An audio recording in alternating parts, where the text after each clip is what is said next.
But you like that? Yeah, that would set up there. It looks good on your screen. Yeah. Awesome. Yeah.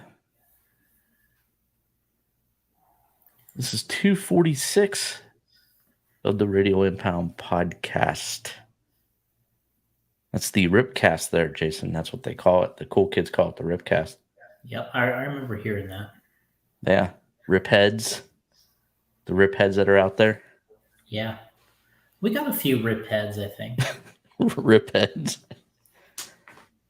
Hilarious. They're like the Motorheads. That's right. July 11th, 2023 is the recording time.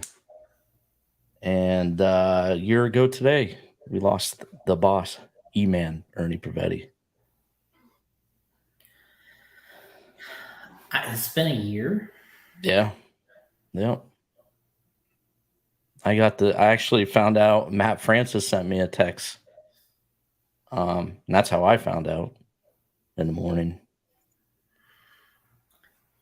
I want to say that, yeah, maybe Kevin Abbott told me.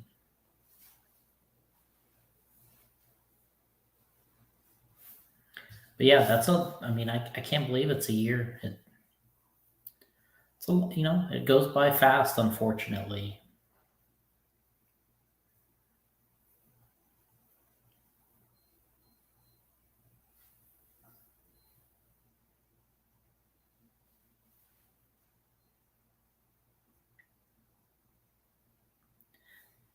I can't hear you. Can you hear me now? Yep. Oh, I'm sorry. Well, there's some, like I said, StreamYard was acting up earlier. I tried to go live, and it kept saying you're not able to go live. So I don't know. Maybe this won't work on the live edition, but I still have backup recording stuff, so we're good. Yeah, we were talking about Ernie passing away a year ago today, and I'm fine. I found out through Matt Francis sending me texts about it, and I was just floored. And then they were saying that somebody messaged you also. Yeah. And yeah, it's been a year. Time flying. I mean, where does it go, bro? Not as far back as this issue of 1999 Car Action, though.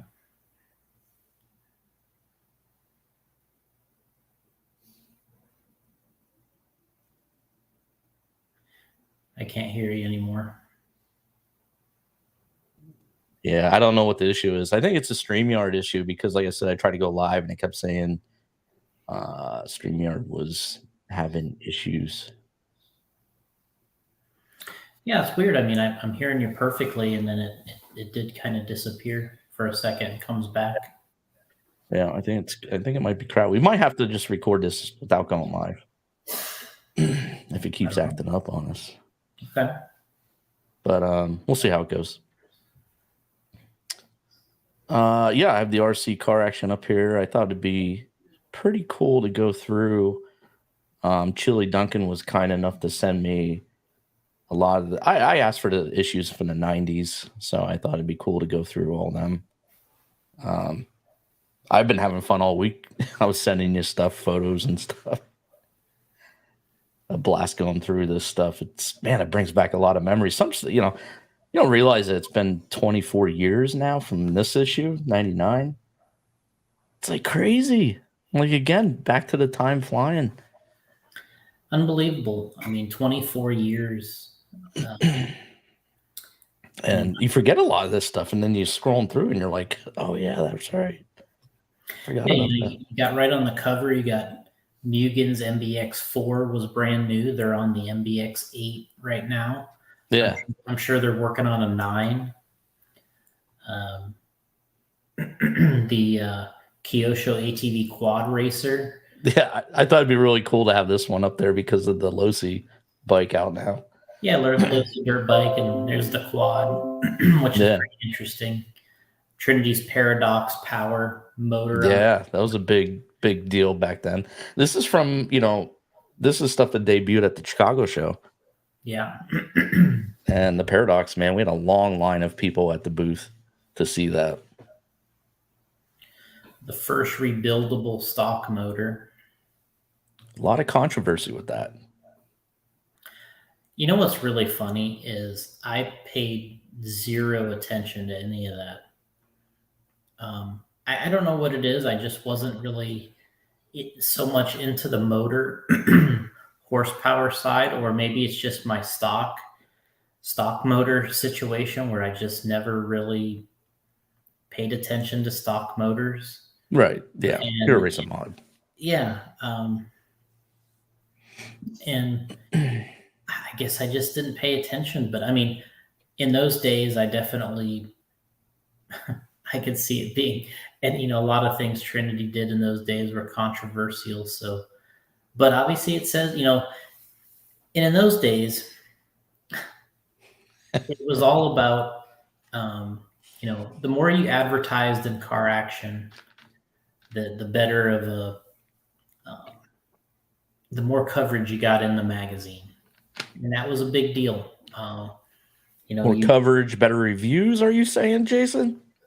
I don't know that you necessarily, a lot of these companies that had the money to advertise that much, I think that they had good products. You know what I mean? I think very, very rarely did they have to say that the product wasn't good. But, I'm sure it was definitely, you're not going to give Trinity, Proline, Team Associated at the time, Team Losi, Tamiya, you're not going to give them too many bad reviews. You know what I mean? Right. I'm sure you have to have your hits and misses, which we'll get to in the issue. That was kind of the way they described them. But yeah, you can see who's on the cover here. Trinity's on the cover. And I know the companies that I was close with, they always fought to get on the cover. And that was like kind of pushing your weight around back in the day. If the more times you could get on the cover of Car Action like this. And I'm sure Trinity was on the cover their fair share amount of times, I can guarantee that. Yeah.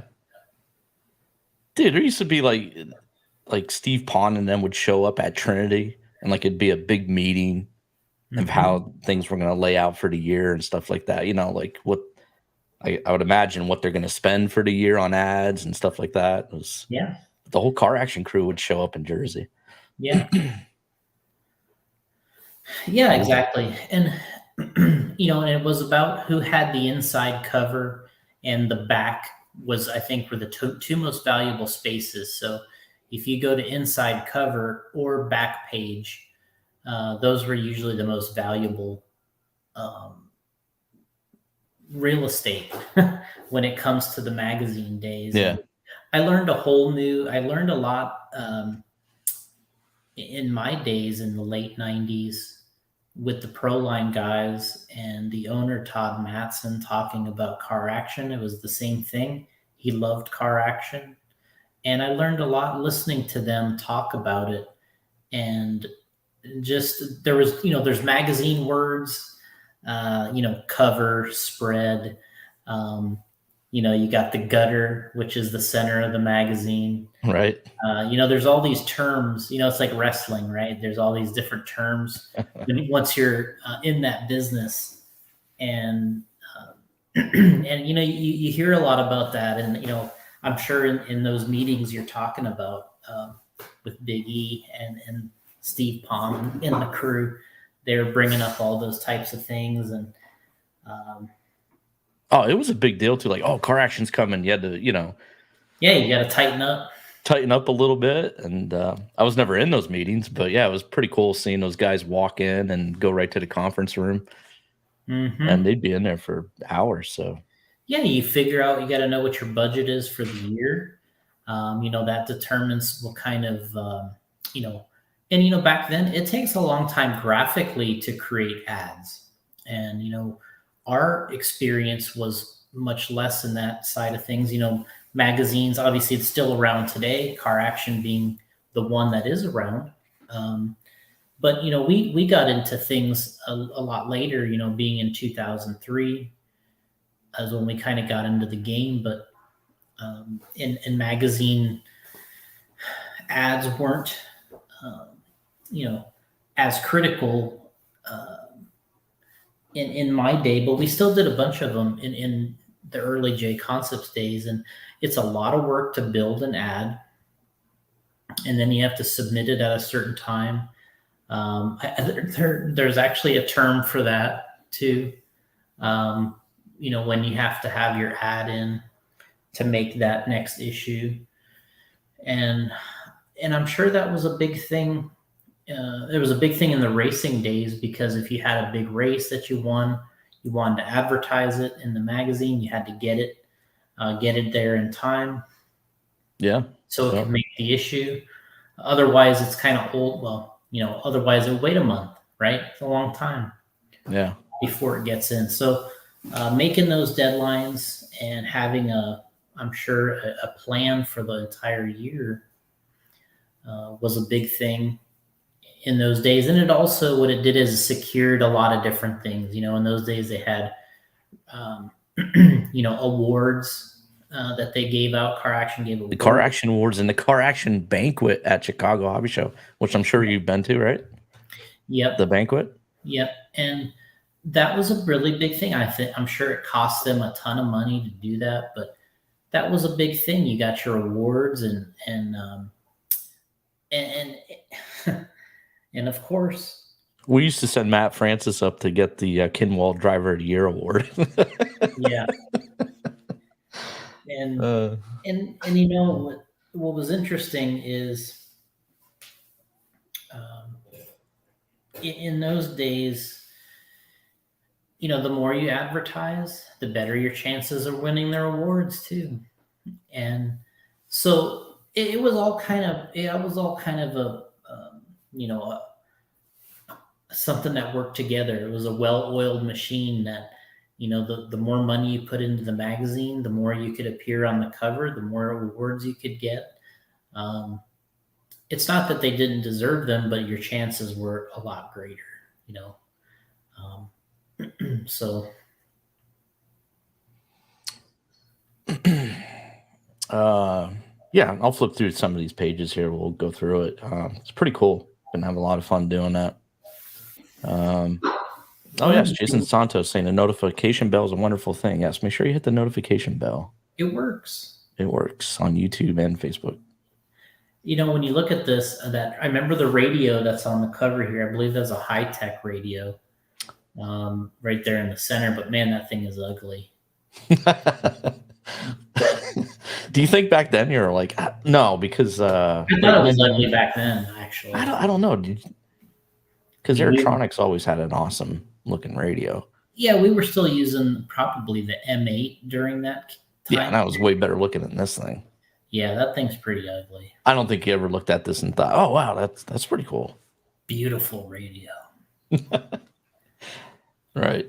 And then at the bottom, you'll see where what was starting to take over was touring car. And you can see them doing a review here, 12 low-cost contenders, four-wheel drive sport touring car guide. So that was starting to take over. And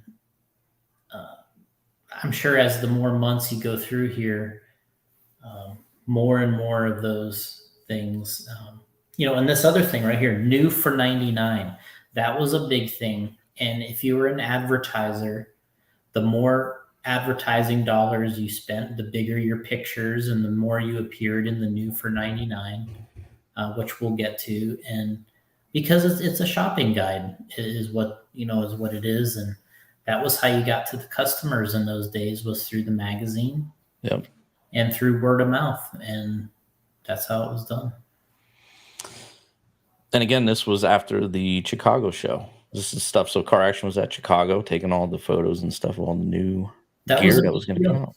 Yeah, that was a big deal when we were in Chicago. You would, if you were on Car Action's good side, they were all over you, coming in and getting your new products to bring into their booth. And they had a photo studio set up there. They would shoot your new items. And that's where they would appear in here. So I think what was Chicago was in October. Yeah. So, they had to in those days you had to hightail it because to get it out there by January of '99. I don't remember when this would come out. I guess December. Yeah, they're always like. They're a month. Yeah, I think a month, whatever it is. It's in December, but the issue is January. January, right? Yeah, What I they think want that's this how. issue to be, they want this issue came out before Christmas. Correct. Yeah, it would be December, early December, and even though it said January, right? Yep, and then that would be new for '99, and hopefully those items were out, and then that would be purchasing items that you could purchase during the holidays. Alex Sturgeon's here. He says he's got a collection of car actions from 1992 to 2007, Extreme RC and RC Car 2. Wow. It's a hell of a collection. Yeah, that reminds me of the Vacation movie. Anyway. All right. Okay.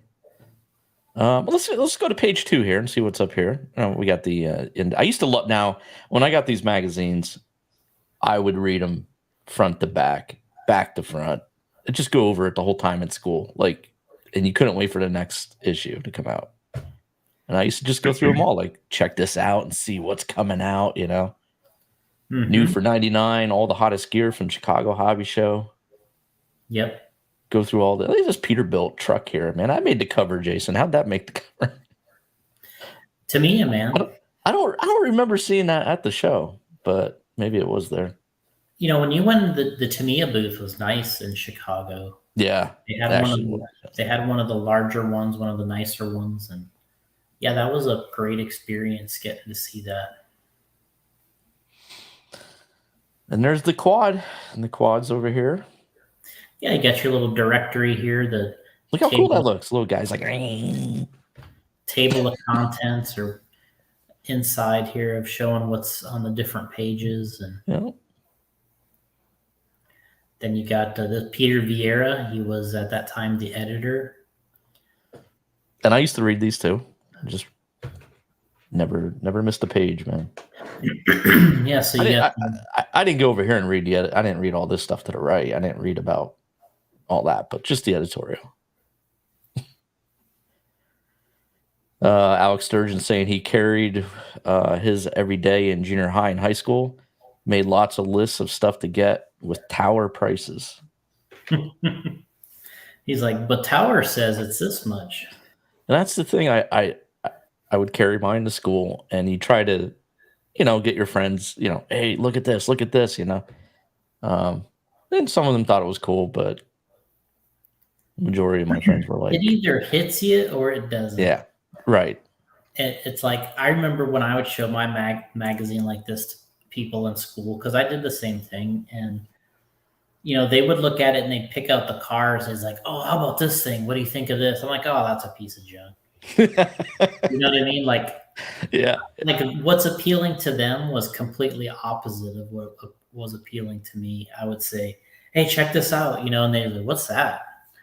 Like, oh no, this is badass. This is really good. And they're just like, no, I like this over here. And it's just like some, crappy vehicle they're advertising that they just thought neat. Yeah, Alex is correct. Showing the girls' car actions did not impress them at all. Yeah, that didn't work. Yeah, maybe it worked for Jason. I don't know. No. It definitely did not. Yeah, but you know what? I think it depends what you're focused on, and I wasn't focused on that side of it. I was focused on the RC part of it. I wasn't focused on the girl part of it, and if they were impressed or not. I was just like, this is what I'm into. I didn't care, one way or another. Well, Alex tried. It didn't work out well. Yeah, he ended up doing all right, though. So in here, Peter's saying, speaking of powerhouses, motor. I don't know what that word says there. Anyway, Trinity has a bold new concept for stock motor racing that is sure to stir controversy. Yeah, Steve Pond examines the hardware. Yeah, I mean, it shows you. I mean, those are the names right there. I mean, you got Trinity, you're on the cover, you're mentioned in the starting line by the editor. You got a whole article by Steve Pond. I mean, you're kind of owning the situation here. You know what I mean? We are setting the narrative. Yep, absolutely. And it shows you how that works. Controlling the media. That we did. That's what you guys I mean, that's what Trinity was good at. They were always really, they were better at that. And it paid off. At that time, it paid off. Let me just catch up on some of these. We got some YouTubers in here too now. So YouTube's grown a little. It's popping. Yeah, I like to see that. Brett Ryan saying that needed to take a chair with me to the news agent to read car action. I assume he means newsstand to read car action. So expensive car action in Australia. Wow. What was the price of car action in Australia back then? Here on this cover, it says $4.99 US. And think about that now. So I guess $9.99. Does it say on the cover? I think it does. I don't know. I'll take a look here. $4.95 in US, and Canada was $5.95. Okay. I think now it's in the $8 or $9 range, maybe 10 for the car action now. I think so, and it's like, wow, I gotta go check that out because my local grocery store here has it. Yeah, and I always bust chili because it's like so thin now compared to back then. Oh yeah, back then it was a book, man. It was massive. It's freaking awesome. I couldn't wait for it to come out. Mm-hmm.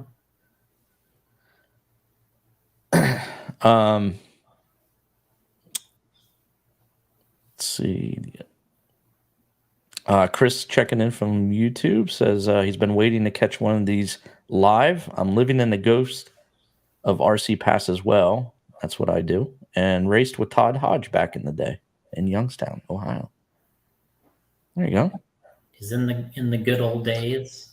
No. And yeah, I mean, this is a perfect opportunity for that type of thing. And 24 years ago, right? Crazy. So, Jason, on this page here, it's pretty funny because I was checking this out. This is the reader's right. So you can write in there and ask a question or whatever. I thought this one was pretty funny. This guy here wants okay, let me just read it. Smoke Gets in Your Eyes, it's titled. And it says, I want to get a bowling funny car. I want the tires to look like they are smoking. but I don't really want the tires to smoke. I want to put something in the car that pours thick white smoke out of the rear wheel wells. Do you know of a way I could do this? It has to be cheap, light, safe for the car. So the dude wants the car to look like it's smoking, man. Are we doing that today, making those drag cars look like they're smoking, or are they smoking? I think they just actually smoke. They just smoke now. Okay. Yeah. All right. So they responded here saying, nope, nothing exists. Oh,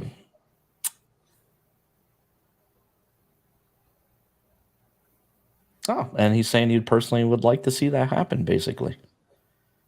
Wow. All right. I just thought that was pretty funny. I want to make it look like it's smoking. All right. We'll just skip ahead to page 5 here. Oh, look at this, Jason. We got dragster. There you go. Drag car LAPD. Funny car dragster. Yeah, all the way at the bottom, you got the guy six wheeling. He's got kind of his little monster trucks built. Yeah, look at that. Traxxas Stampedes have been modified. Yep. He's got 2 transmissions on the back of them. Unreal. Yeah, I mean, this is the type of thing which was really good. You know, what was interesting here is they'd have to get these photos in from people, and I guess you'd have to scan them, and then you'd have to insert it into your documents that you're writing. This is a lot of work. Just a lot of work doing what they did to build these magazines. Yeah. And the person had to take the photo, go get it developed, Yeah, that's send it in. And it was yeah, and probably like, this dude probably sent it in like a year ago from this date. yeah, it could have been, yeah, and you just kind of have a pile of them, and you just start picking Right. what you want to use at certain times.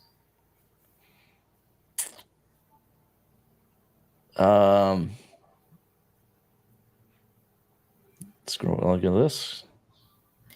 Yeah, we got at the bottom. You can see where the touring car stuff, the on-road cars, stadium truck there, and we got the at the bottom. The guy's got which is I guess a B3 and a Losi double X4. So he's got it labeled as almost twins. Yep. He has Wimpy Motors inside there. And Gonzo batteries. Gonzo batteries and Wimpy Motors. I remember that was a combination you could race with. Oh man. MIP CVDs. You had to have them. Alex talking to Emerson Stadium truck was smoking out the back on Sunday. Smoking. Benjamin saying in the chat here, he got in trouble for hiding car actions in my school books and reading them. Yes. Absolutely. I didn't hide them in the books, but I used to just get in trouble for having them out on the desk and teachers talking and I'm just flipping through the pages. You're just like, Yeah. Yeah, I wasn't trying to hide the situation at all. Where am I at here? Here we go. Yeah. This is the pit tips. Some of these were always comical. I mean, look at this again, though. I mean, this is a ton of artwork that they had to create here. This is all custom artwork that is to go along with the pit tip. Car stand, basically saying don't have flat spots in your tires, so you set it on a car stand. Recharge your radio. I mean, these are all custom drawings that are really amazing. Jim Newman drew these up. Credit to Jim. Maybe he's out there still. Yeah, artwork. It would be cool to see. I mean, I'm sure there's just hundreds and hundreds of these things throughout the years. And up here, it's sponsored by MaxTech. Yep. Pit tips, and this one here, I like this motor one. He wants to keep it clean in the motor, so they're telling him to put some gauze around it. Yeah. Did you ever do that, Jason? No, I did not. Okay. I always thought it looked too ugly. I'm like, I'm not putting that on my motor. That looks way too just, too bad. Just. Alex Sturgeon saying MaxTech had the best smelling motor spray, by the way. I remember something about that. Brent Ryan saying RC Car Action, the Bible for RC ads, and some great content. Arg, the memories. Right. He's right. Jason Santos saying pit tip, having trouble adjusting the servo horn on your RC10? Drill a hole in the tub for screwdriver access. The cardinal sin of the RC10. Drilling a hole in your chassis for the servo horn screw. Oops. We talk about that all the time in the as a joke, because sometimes you'll see a good vintage car for sale and you're looking right away. Did they put the hole in it in the chassis? And I mean, so many times the car you're looking at will probably have a hole drilled in the side of the tub to access the servo horn. And man. Oof. What's funny is it makes a lot of sense to do that too. It just, for whatever reason, it was just like, sacrilege or whatever the right word is to do that to your chassis. John Bolton's in the chat room now. He says, "What's up, I Gotti and saw Jason?" him. He was running some. Looks like he's been running some dirt oval, I think, recently. So that's cool. He's been getting back out on the track. Hey, he's out there promoting Rip. Got the logo flying. Head over to page 8. Some more pit tips. And some cool drawings. Look at this. What do we got here? Yeah, he's talking about putting foam spacers in your storage box so it doesn't come out. Yeah. Did you ever do the transmitter tote on the side of your toolbox? I did not do that. Put some hooks on the side of your toolbox for your transmitter. Nope, that wasn't it. Dude, I want somebody to do that today. Be awesome. Have that little red toolbox like that, and then put the hooks in there. I had a red one like this. And you get to the bar hop here. For some reason, I think I don't know what he's hammering out there, but I can't. It says, make your own battery bars by flattening out a number 8 or a number 10 copper wire. Okay. Holes may be drilled in the ends of the bars to help solder flow. There you go. I remember getting braid.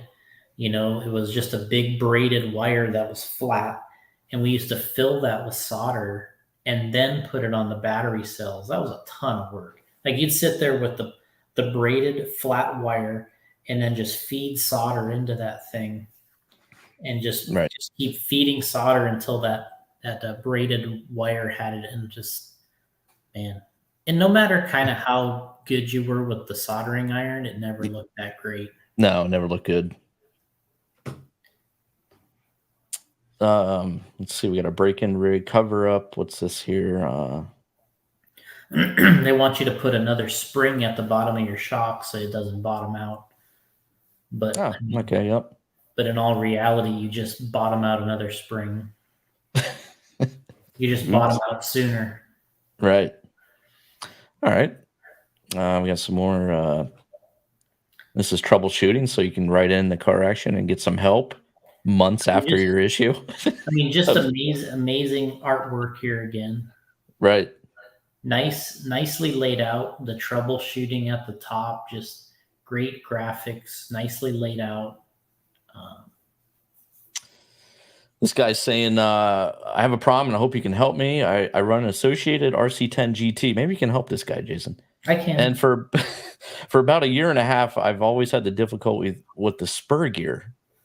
I've probably gone through 20 spurs since I started running my truck. I have used Loctite in all the screws, so nothing's coming loose or moving around. I use 64 pitch gears, but I really like to find a stronger gear or metal spur. Well, if he's using 64 pitch gears, I don't know how he did that, unless that was a typo. Well, he's saying in here it's impossible to have 64 pitch gears on the RC10 GT. The RC10 GT comes with 32 pitch gears. Mm-hmm. Yeah, what you need. Yeah, so that was the answer, right? Right. Yeah, what you need to do is more than likely he didn't have his gear mesh tight enough was one, and then the motor staying in position. 2. This is funny. Your screws in the spur gear, that was a pain in the butt on that truck, was the way the spur gear was made, and the screws were so short that went through the spur gear into the slipper plate. If you didn't have those things Loctited and done properly, that was going to be a problem. And and I think the chassis flexed back there too. So I think later on in the later years, they started bracing the transmission to the rear mount through to the front of the brake assembly. I think the big brace that they had later. And then, as Alex says, the slipper could be way too tight too. Let's see. So he's also saying the next possible solution to this, Jason, is that you've confused the model name of your truck and that you're actually running an electric truck. There you go. If that's the case, then it's at least possible that you could be running 64 pitch gears, but I still wouldn't recommend it. You would not want to run anything finer than a 48. Yeah, that's a good answer. Yeah, maybe he thought he had a nitro, but it's actually electric. Yeah. Impossible to know it all, right? Right. We'll just scroll through here, see what else we got. The guy's having issues with the Stampede, and the other guy has a tire eating.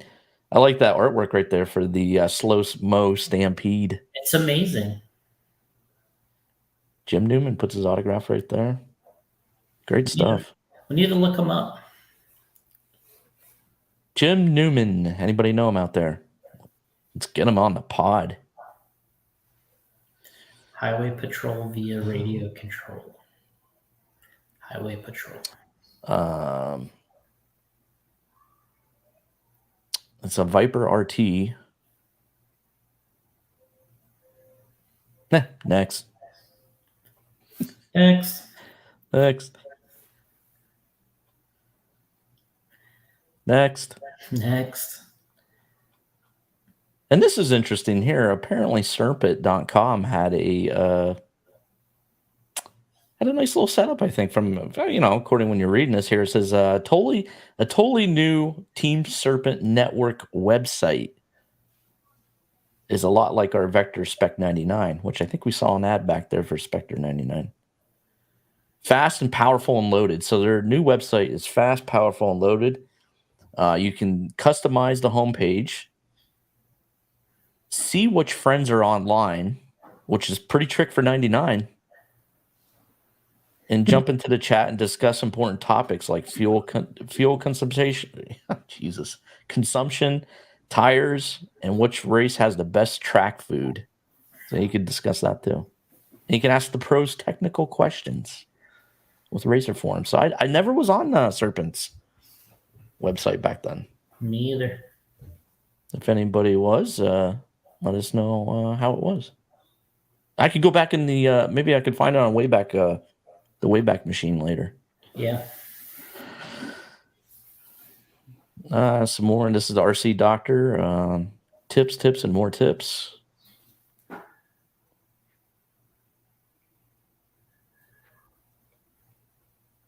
And helicopter. I remember seeing that ad just thinking, I don't care about helicopters. Seriously, that's all I would ever think about. Yeah, because you already knew it was like impossible to fly the thing. It's like, who cares? Yeah, next. Right, and here we go. The new for 99. Look who's number one. Look at that. Trinity Paradox Pro motor. And see who's number two? Proline sedan slicks. Then Tamiya. Boom. And Tamiya with the clear mini shocks. That shows you right there your top advertisers. And then associated right underneath with the that's coming up soon. I can see that for some reason. You can't see it on there. But yeah, there's the Trinity Paradox. Now that we announced the Trinity Paradox, and this is the Pro motor. So this was dyno tuned, and then the brushes, it came with the hard compound serrated brushes. And the shunts were soldered to the motor. And you got the little dyno readout from the machine with it. And if you're lucky, maybe you got Kirby Hand's autograph on it. Lucky. Back then. I think there was 5 or 6 people working in the motor department at this time. And what's that? Dynoing motors. Dynoing motors, putting these together, getting them ready. You just have trays of them, and you have to go through each one, dyno, solder, put the brushes in. Make sure you put the dyno readout for each motor in there. So this is the Paradox Pro, and then which they do an in-depth review of the Paradox in a later in the issue here. And here is the associated TC3 touring car, which was at the Chicago show a big deal. Yeah, I mean, I was a part of that. I had driven the car I was one of the only people that had driven the car outside of Associated. Was in Las Vegas running a touring car race, and Cliff came out there to run with me after the race, just to kind of see. They didn't want like the Mark Pavidis or one of those guys to drive it at that point, because they wanted to see what it was going to be like if somebody that was a good driver, but somebody that wasn't going to tell them something that they didn't want to hear. So Cliff wanted me to drive this thing, and it was a prototype at that time. And then what happened is, when we went to the hobby show, Gene, who obviously was one of the owners, anytime he needed a testimonial, he would come to me in our booth and talk to us about this car. He would say, "Tell me what you told me about the touring car to this person." So it might be a distributor in Germany, or they would come over and they would ask, Gene would say, "Tell him the story about the car." And then I would tell him how the car drove and what happened with it. And, then Gene would be all happy, and they'd go away and get some more back orders. Right. It's all about getting the back orders, right? Mm-hmm. And I believe when you're looking at this car here, this is the beginning of 3D printing. There's this car in this picture, I think, is, if I remember correctly, is still the prototype car with a lot of 3D printed parts on it here. So they started taking orders for this car very early. And I think that there were still many changes after this point. And I wouldn't be surprised this is one of their more expensive projects to that point in the business. And I think it paid off for them, though. When this thing finally did come out, they were killing it. Adam's saying he saw the car at the '99 Chicago show. They wouldn't let anyone touch it. And I think that was because when they were handling it, they broke it when they put it into the cabinet there at the Chicago. Because I think they had it. Oh, no. Case. Yeah, I think they had it in a case, and somehow when they handled it wrong, they broke it and had to glue it together. So you had to be like a distributor, or you had to be like, one of the big wigs of one of these distributors for Gene to actually take it out of the cabinet and show it to you. But yeah, so that was the whole thing. It says the TC3 is expected to be released in two versions: the TC3 Sport and the TC3 Team Edition. Yeah. I believe the Sport was a much bigger box, had a body with it and some other things. And then I don't remember exactly. And I think that the Team Edition was a smaller box and no body. Okay, we'll go next page. We got there's that ugly radio we're talking about. The Hi-Tech RCD Lynx 3D transmitter. Hi-Tech's eagerly anticipated Lynx. So it's like the radio has an iPad sitting on the front of it. Oh man. And then so it's highly anticipated. So a lot of people were expecting, they were waiting for this to be released. 10 model memory, large LCD display. Definitely large. High quality dual conversion 3-channel receiver, NiCad transmitter batteries, dual rate steering, anti-lock brakes, blah, blah, blah, blah. And built-in timer with up and down countdown. $229 it was. Not bad. And there you go. Team Low C NXT. For a second. Oh. I was considering buying a new radio about a week ago before I went to this open house at Bigfoot. I was thinking about buying a new Futaba radio, actually. And to buy the new Futaba radio, I forget the name of it, like 10, I don't know. It's like a combination of letters and numbers. I can't think of it. Somebody will say it here in the chat, but it was like, I want to say it's around $700. Wow. And yeah, I mean, it was a lot. It was very expensive. And I mean, you think about that. I mean, that was supposed to be a high-end radio at the time there. Would you say it was 220 something? 229. And today they're 700. So obviously it can't, today it comes with a receiver too, but that one came with a receiver also. So yeah, I mean, yeah, there's Alex saying the 10X. So yeah, they're really expensive.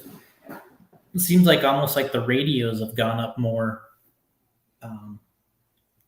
Did it say that there was a price on the TC3? Did they give an example? Oh yeah. No, it says call for price. Or wait, hold on.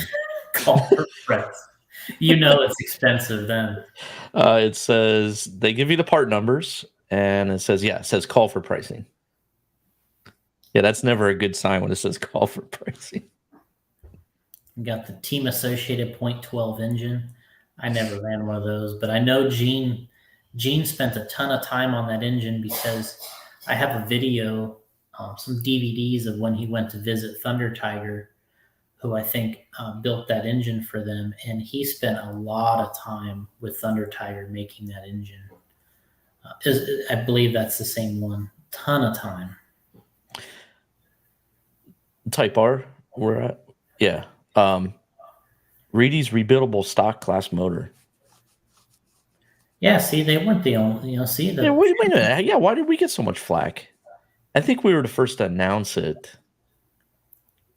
Even though I can't remember, did we announce it at Chicago show or did we? Yeah, we must have. So what's kind of ironic about this is it's still Reedy just about a week ago they released new information on their latest brushless 17.5. They call them spec motors now, which I hate the term spec for some reason, but yeah, they call them it's a 17.5, new 17.5 and 13.5. But I guess the whole lineup is called spec, so I get it. So it's a new motor can design, tagged armature. N-Bell can only provide 24 degrees of timing, no cheating. Lay down style brushes, new medium diameter commutator, and large open N-Bell. Call for info. I'm trying to figure out why we got so much heat though, because there was a lot of stink about that Paradox. Because it was just Trinity, I guess, right? Probably. Yeah. Reedy flew under the radar.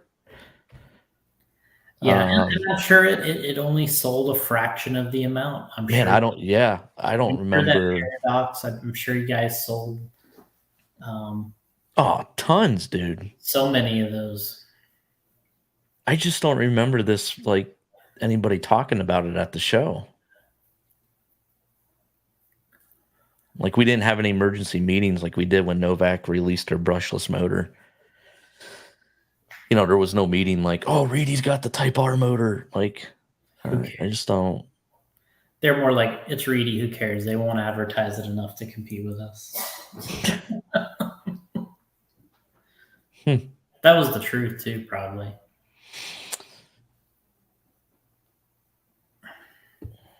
All right, let's go to the next page here. We got to pick up the pace a little. You talked about the Losi NXT up there. Well, that was a big deal, right? The NXT. Yeah, I think so. It was all right. Here's the next page. Thunder Tiger we got up there with their 8-scale off-road buggy prototype. Yeah, I remember that. It was kind of wasn't the nicest car, that's for sure. Alex Sturgeon saying Paradox was the first. Yeah, I mean, I can't remember if we announced it before Chicago. And maybe that's why we were getting heat right away. I mean, it was a big deal. And there's actually an interview in here with Ernie, and it's like, pretty controversial. Turbo 35 Charger. That was It was a big deal. Yeah. Big deal. I don't know if I ever had a Turbo 35, but I definitely had the Turbo 30. I'm sure the Turbo 30 is the one that everyone thinks of. Correct, yeah. This Associated 10L3 touring car here, sport touring car. I remember working on that project a little bit in my spare time with Associated, kind of so they could. I remember kind of rebuilding the drawings because they never had a lot of that car designed as a CAD model. So I worked on the CAD model for that for them.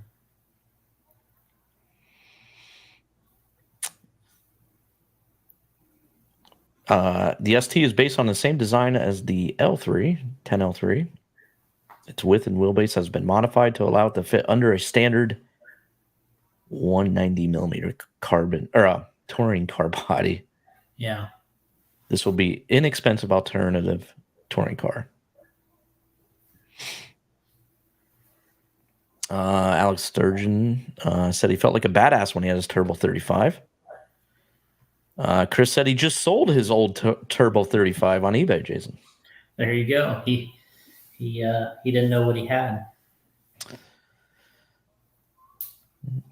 All right. Still on the new for 99. There's the JR Racing XR3 FM radio. Mm-hmm. Now, are you going to go if you had between the two, go high tech or this one? Which one do you own? Oh man, they're both hideous. Yeah, that's why. That's why I mentioned it. Associated RC12L3 Oval. Yeah, I don't remember if maybe that was the one I worked on. It was one of maybe they're probably the same damn thing. I don't know. It's 24 years, man. It's tough to remember this stuff. And then you got the 10L3 on road down here, man. Associated was busy. Yeah, it was definitely a 10 scale car that I remember working on with them. I can't imagine you working on 12. And they got the prices on these Associated kits, but not the TC3. Yeah, it was they weren't far enough along to have an actual price, probably. I would imagine that top right corner, those bodies there, that was probably my handiwork, working on those things, getting those. I worked on those designs a little bit with the designer of those. Oh, the Pro Line? The guy that made the molds on those bodies. I think I worked on that with them. Oh, wow. And I probably cut those bodies out right there. Damn. Put the stickers on. That's pretty cool. Like you can, it looks like the style. You got the Traxxas decal, the Pro Line, the PL, got the Pro Line on the top of the hood and the front.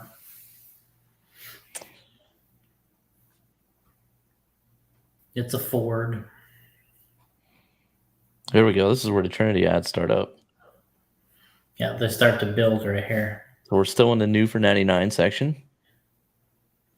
And we got the Ofta Nitro Mini Colt 4-wheel drive. Yeah, that thing looks pretty bad. Fiberglass disc brake, Colt 12 engine with pull start. There you go. If I can see him pulling it and pulling the car with it, and just goes flying. Team Orion's modified motor lathe. There you go. I remember those. Kind of looks like our Trinity lathe now that I'm looking at it. So now we have a 36-degree stock, 27 turns, 22. Which, by the way, these sold like hotcakes. 22 gauge wire, 6.0 wet magnets, LCG flat motor can, E-brushes, tweak springs, dyno tune capacitor installed in motor tube with dyno printout. Very fast and very scary.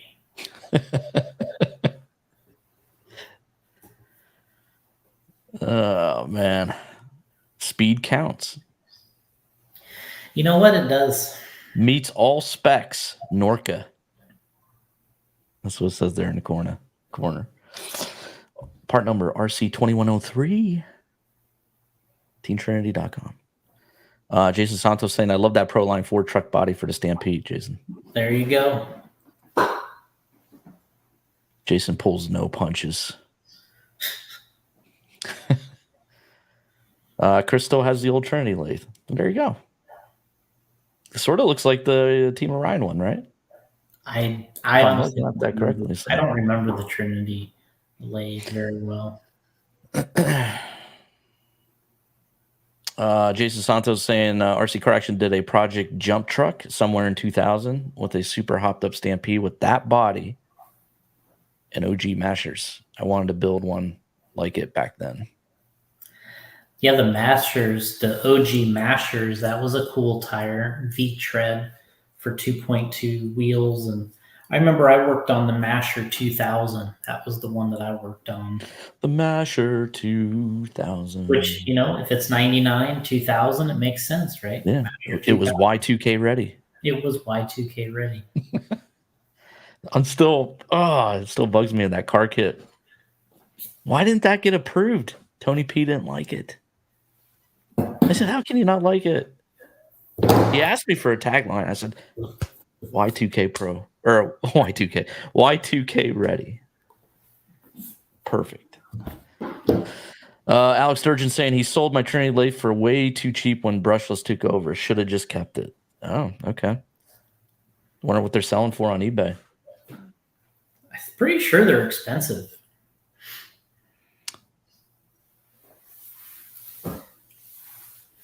And go to the next page here. We're on page 22. Trinity ad. That's not saying it's going to start up here. Yeah, it's starting. It's rolling in.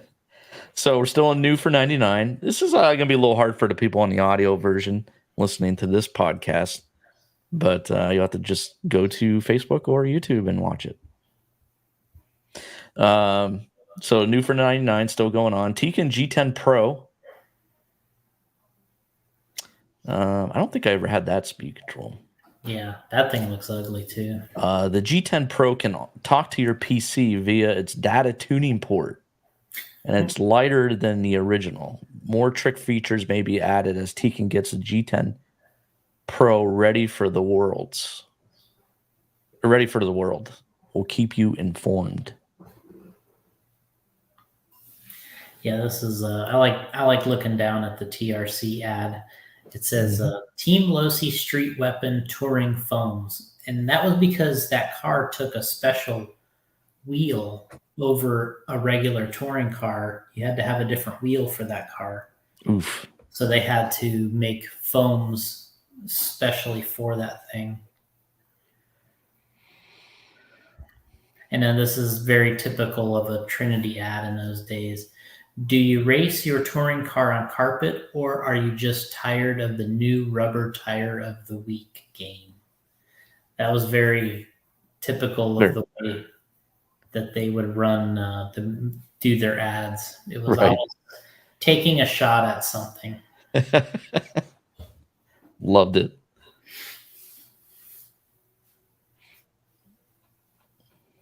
And new for 99, there's a Team Losi Street Weapon. That's your on-road. This is the World's edition here. Yeah, that's when David Spichette probably won that World Cup thing.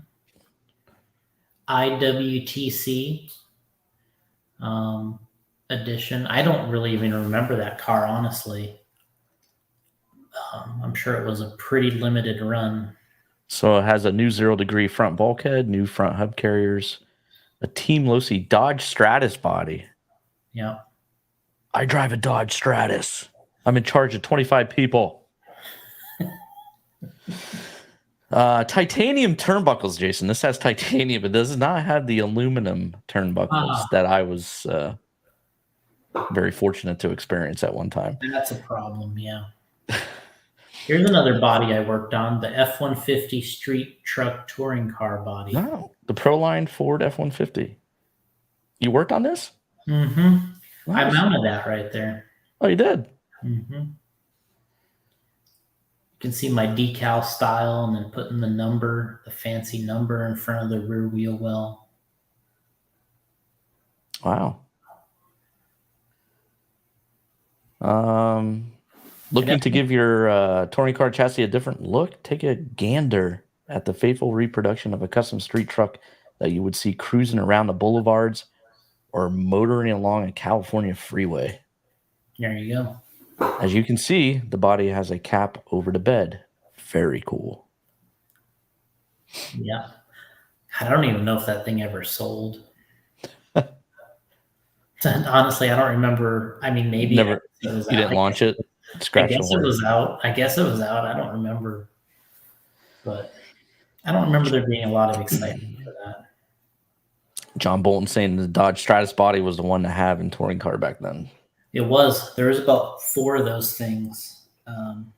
Andy's had the first one, the Andy's Dodge Stratus, and then Losi basically updated it, changed it a very little, and that's what came with this car. Then Protoform soon had a Stratus, which was really nice. The Protoform one was really nice.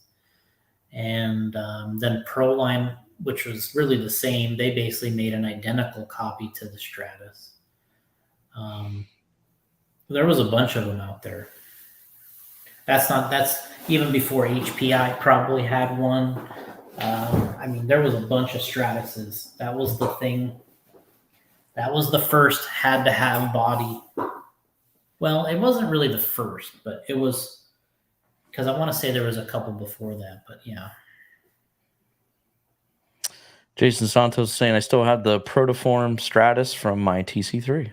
Yeah, I like that body. That was a really nice one, I thought at the time. It wasn't a direct copy of the Andy Stratus or that Losi Stratus, and it looked nice. Alex Sturgeon bought the Plymouth version of the Stratus in real life because of RC touring cars. Worst car I ever had. Brutal.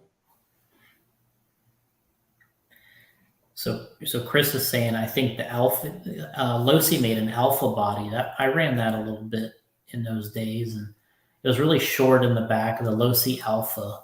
I remember that was like the hot body for a while. Hot bodies.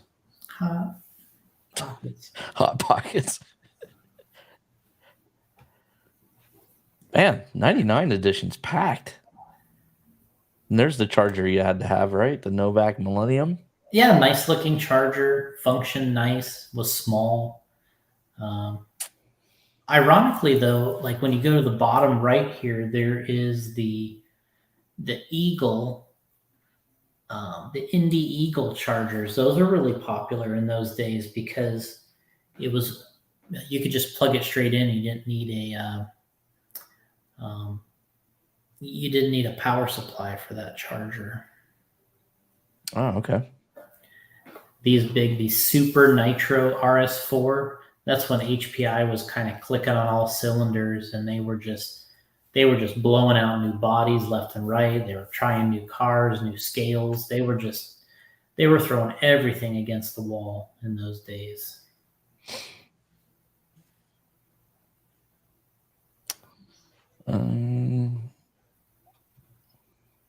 Next page, we got the Novak Sport speed controls, the Fusion, Reactor, and Explorer.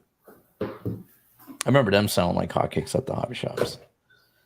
Which one? The sports controllers, at least in my area at the time. Everybody had the Fusion one. Yeah. And the Reactor, those two. MaxTech releasing a Shockwave modified motor.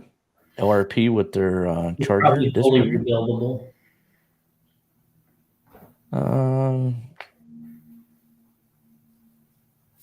Molded tire inserts. Kawada. Yeah, I remember those Kawada tire inserts. Moving along here, Novak was releasing Yeah, I mean, they were one of the big figures at Yeah. that point. There's the Victor Engineering IQ3 charger. I mean, those had a great reputation when I started racing in like 1990. I never had one, but I people love those things. I thought it looked old in 1990, like compared to like a turbo. Was the first one a turbo? Were they always uh, turbo 30s, or was it a turbo 20 or 25? I what? remember the Oh, competitions. I remember the we used to just call them the turbo. We didn't really, you kind of shortened it after a while. Yeah, it was the little white one with the Yeah. turbo. Yeah. Well, it was Competition Electronics was the name of the company, and Right. the name of the charger was the turbo. But then they went to that turbo 30, which I guess it had the ability to charge to 30 amps. It must have been something like that. I don't remember. I think the first one was a turbo 20, or I don't remember. Turbo 25, I don't know. Somebody help out in the chat. Turbo Flex. Justin Doyle said Turbo Flex. That's like Justin Doyle. Turbocharger. What an amazing time to be alive.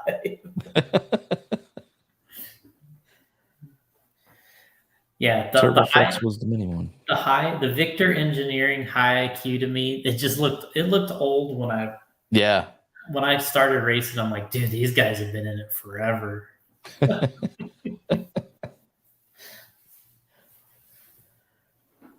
We'd show up with our turbochargers, and we were like the young pups. Right. Yeah, Jason Santos is saying it was the turbocharger and then the turbo 30. So it was just the turbocharger. Yeah, makes sense. Okay. And then last page for the new for 99. Got the GM Racing Commander Charger. It's all about the chargers, man. It's all about the chargers in here, definitely. In 99, you had to have a new charger. And not much else there. Well, the Schumacher SST 99 Pro. Next. John Bolton saying if you went to the Competition Electronics website back then, the splash page showed the bowling side link and then their RC charger side link. Interesting. I don't remember ever going to their website. Me neither.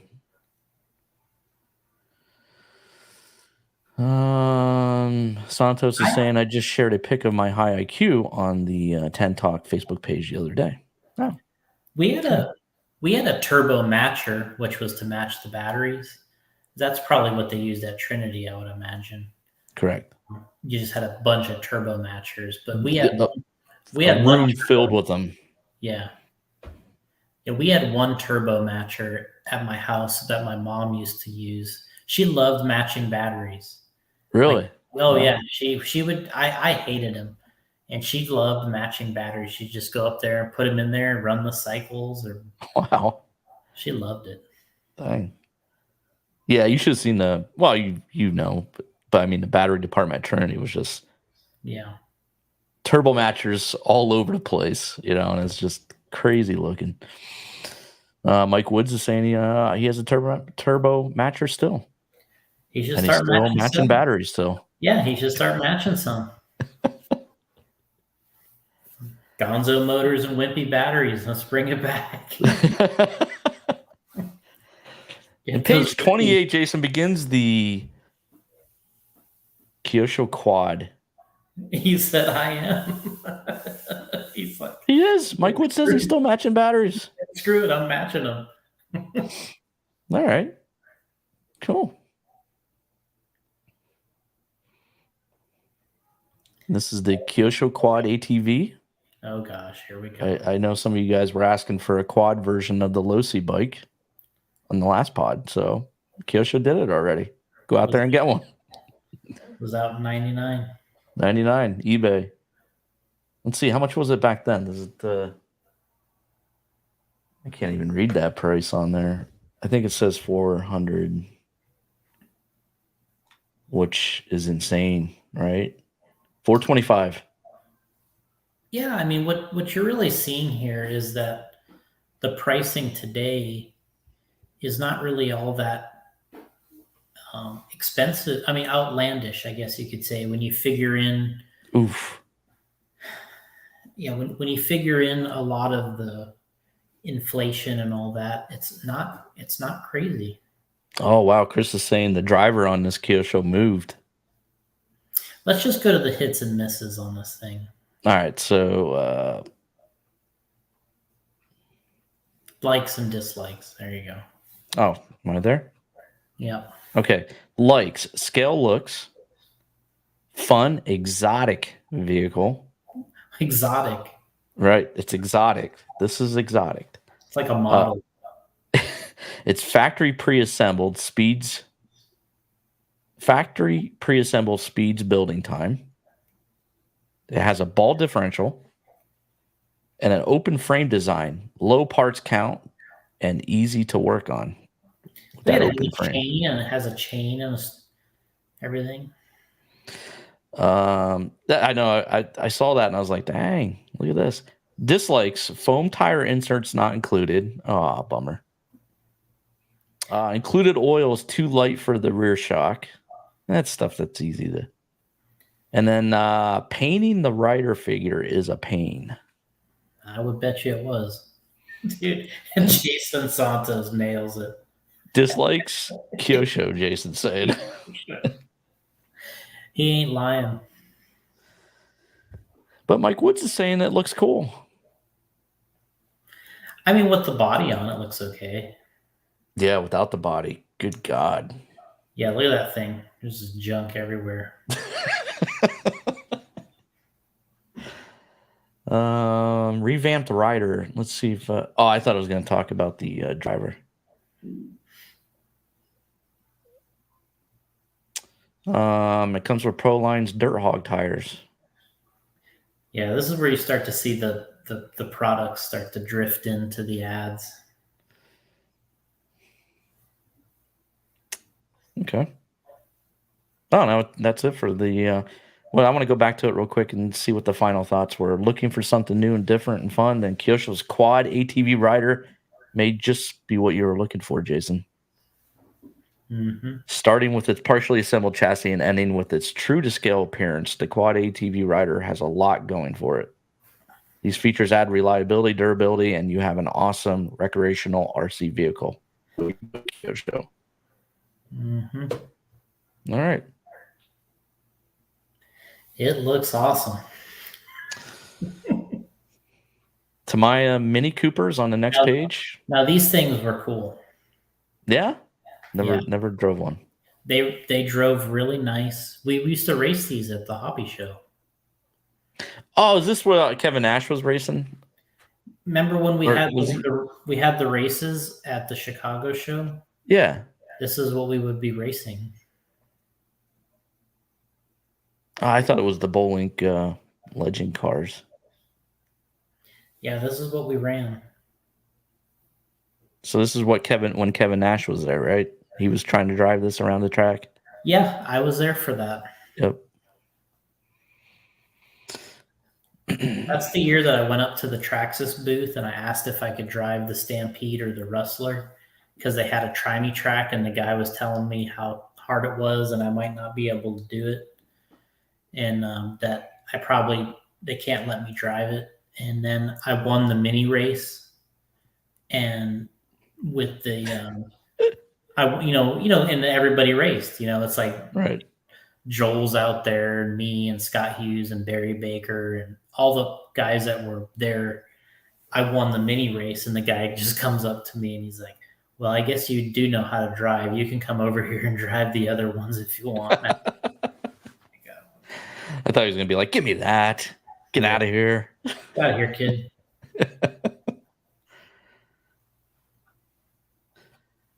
All right, so the likes on this Tamiya Mini Cooper was Tamiya quality, always a standout, and very easy to build.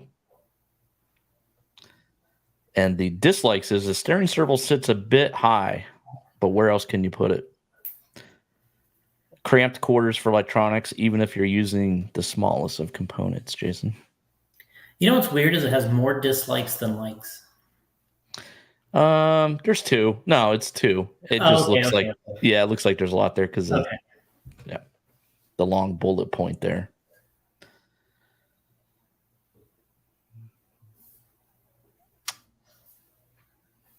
All right. Then we got the Mugen on the next page, the MBX4. And this was released at the Chicago show, right? This was one of the, yeah. Oh, I keep scrolling over here, but I got to do it over here. I got it opened up in 2 browsers so I can read the one.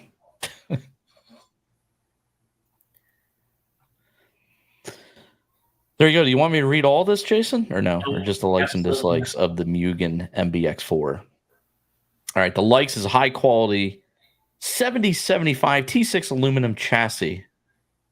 What does that mean? That's the type of aluminum it is. 77. That's just a high quality, the 7075? That's right. Should I wait for the 7076 maybe back then? Or? Still don't have 7076. Oh, okay. 7075. You still got 7075. You're 6061 and 7075 are the numbers you always see. Okay. Aluminum diff housings and steel main gear is one of the likes. Huh. I don't remember the aluminum diff housings. And steel brake disc for better stopping power. Innovative and highly adjustable suspension. Yeah, 4 oil-filled shocks with 4 A-arms and 4 upper links. Pivot ball front end. Same car they have today. Damn. I'm just saying.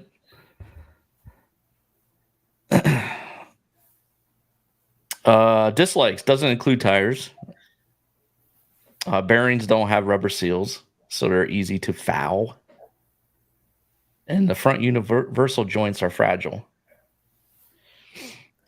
If you're braking on an 8-scale car, that's not good. Bartel is saying I need Alex Sturgeon's non-engineer disclaimer.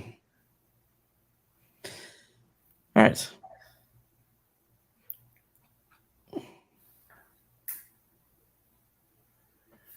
And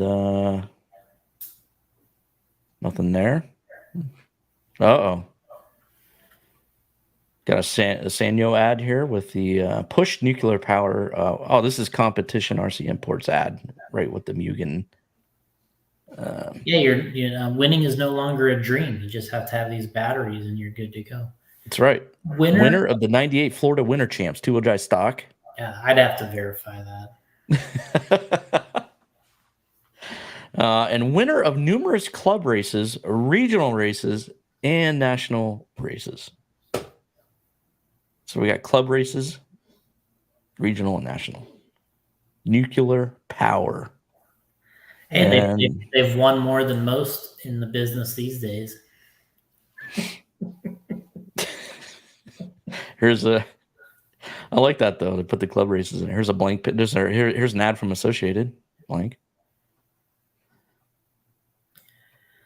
What is this thing?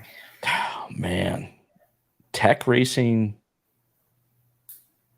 How would you say that? The Vogart GT. Vogart GT? Is that how you say that? I guess. Wow. George Gonzalez, good old George, is doing the report on this one. Oof.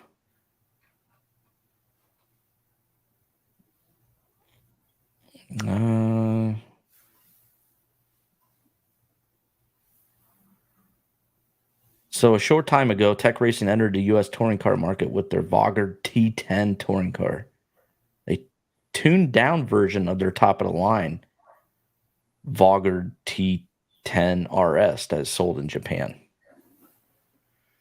Okay, if they say so.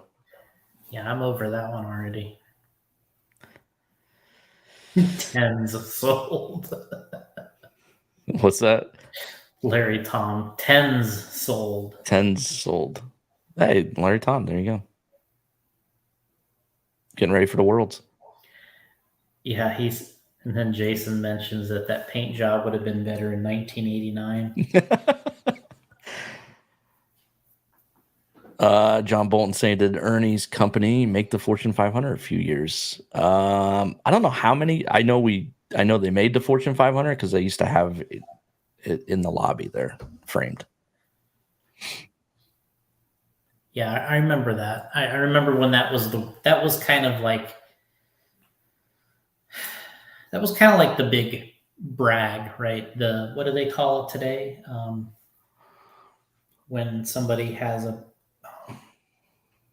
something Flex, you mean? Yeah, Big yeah. flex. Yeah, that was the flex.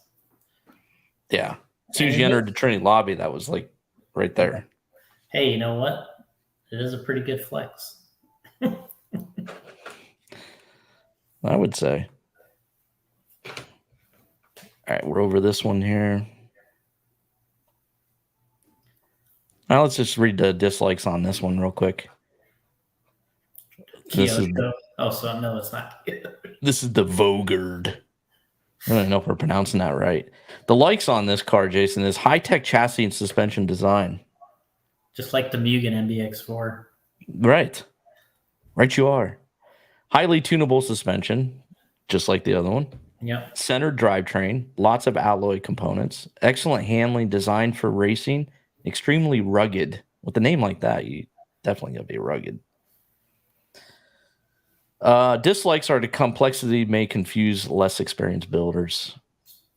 Shocks require aftermarket parts to work consistently, and chassis has only limited room for electronics. Yeah, we saw that. There was a mess in there. Yeah. And then right underneath that is coming soon the RC Car Action 1999 Buyer's Guide. Yeah, that's the next thing you had to purchase. Yeah, and that thing was like massive. Dislike future parts supply. And then we get to the Trinity Paradox rebuildable stock motor. Which this is basically another ad. This is when you purchased a lot of advertisements in the magazine, then you get this, which is a first look, which is basically another ad for the product. So the Paradox design is based on Trinity's Midnight 2, which guess who named the Midnight? Oh yeah, that was this guy right here. That was the best. That was the best name. I wasn't part of Paradox because I was like, what the hell is a Paradox? Paradox. Where was I on this? According to Trinity, the Midnight 2 was originally designed to have a removable end bell, but the design complexities compelled Trinity to release the Midnight 2 with a fixed end bell. So then we came out with the Paradox. Best, John Bolton saying the best stock motor name ever was Midnight. And he says, thank you, Gotti, for that. He just says the best stock motor ever was the Midnight. Oh, you didn't have to ruin it. People listening in audio don't see that. All right, well, you guys are welcome for that name, though. That's my claim to fame, is naming that motor. So we got a Paradox rebuildable stock motor. Then there's the interview with Ernie off to the side here. See this? Oh, I see it. And the reason why we came out with this motor, Ernie says, is we want to. Trinity has set and wants to continue to set the trends in RC. We want to hold on to our leadership position. So people have so many outside family costs, and RC products are introduced every week, and their prices continuously rise. We feel people should be able to enjoy their hobby and be able to afford it. Stock racing is supposed to be the entry-level class, but over the years, it has become one of the most expensive classes to compete in. We hope the Paradox will change this. What's that? And it still is. That's true. From what you guys tell me. Jesus. Modified is the easiest class to race. And the least expensive. So how would it reduce the cost? Ernie's saying, well, to start with, you can buy a replacement armature for a list price of $12.99, anywhere from $10.50 to $9 street price. You can also buy separate motor cans, bushings. The big key is the Paradox will run no quicker than a Midnight 2, so it does not make the current stock motor obsolete. The Paradox should be allowed to race with other Vortigo motors. I'd like to know the amount of time between when the Paradox that Paradox came out and then the next better motor you had to have after that. So there's Paradox Pro? Yeah, so is there the Paradox, and then when did the Paradox Pro come out? How soon was it? It was right behind it. Because if you remember, we debuted it at the Chicago show in '99 also. Mm-hmm. So you had to explain the Paradox and the Paradox Pro to people and the differences. So I think they launched basically at the same time. Yeah, what I'm wondering is do I really want to rebuild my Paradox because there's a new better motor coming out in 2 months anyway that I have to buy? So you know what I'm saying? You don't really need to work on it because you're going to buy the next greatest motor anyway. So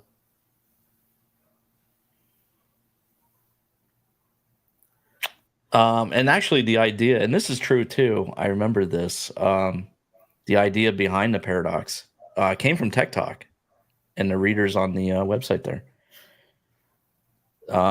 Ernie's saying that they proposed the idea over a year ago and gave us a lot of great ideas, pros and cons. From there, Tony P. and Mike Wood at Trinity spent countless hours designing the Paradox with our motor company in Japan.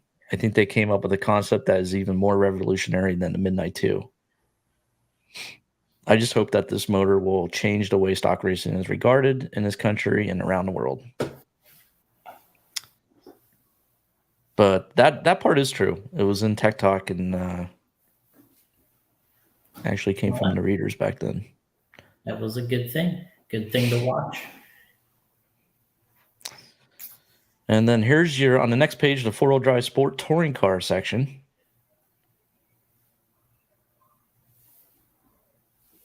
Oh, Jake Ingstrom, you're absolutely right. We need to review the car action issue with the 96 Nats in it.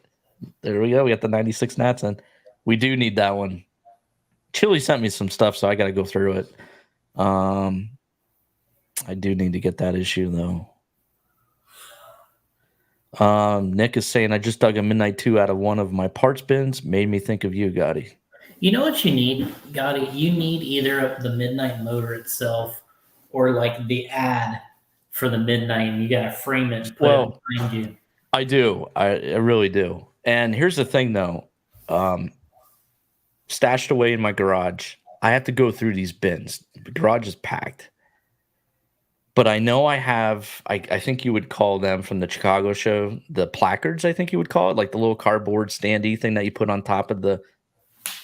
Yep. I have a few of those. I have the Kinwald one where he was like the Terminator. Yeah. Dirtnator. So I have that one somewhere. And I have some of the motor stuff. I have the Matt Francis one. They just gave them to me after the show. I'm like, yeah, you can take it, whatever. The Matt Francis parts. I have that one. I gotta check and see what motors I have. I definitely should have the Midnight one. That'd be awesome. Since I named the damn motor. That's right. Nick is saying the January 97 issue is the one that covers the 96 Nats. Okay. Yeah, I have to go through and see what I got here. Chili can get it to me, though. Mike Woods is asking what was after the Paradox slot machine 2. Man, I can't remember. Or was it the P2K or PK2? I don't know, man. It's weird. Like you're starting to lose memory on this stuff. God. Well, it was, 24 years ago. Yeah. Too many chair shots to the head. Yeah. All right. Here you go, Jason. We got the Sport Touring Car guide here. This is the FSR Bullet Sport. And man, I don't remember these at all. I don't know anything about any of these cars. Nothing. We'll just skip this one. GHI Roadrunner Express Junior. Wow. Slot Machine 2 was like 93. Yeah, that's definitely lay down brushes. P2K, yeah, it was the P2K. That's what I was thinking. Wow. Thinking back on this stuff is hard, man. I like Mike Woods. Green Machine 3. The Reedy Fire Chicken. The ugliest logo ever.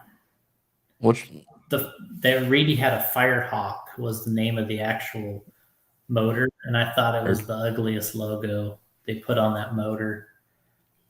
I think they even had a T-shirt that said Firehawk on it. It was really ugly.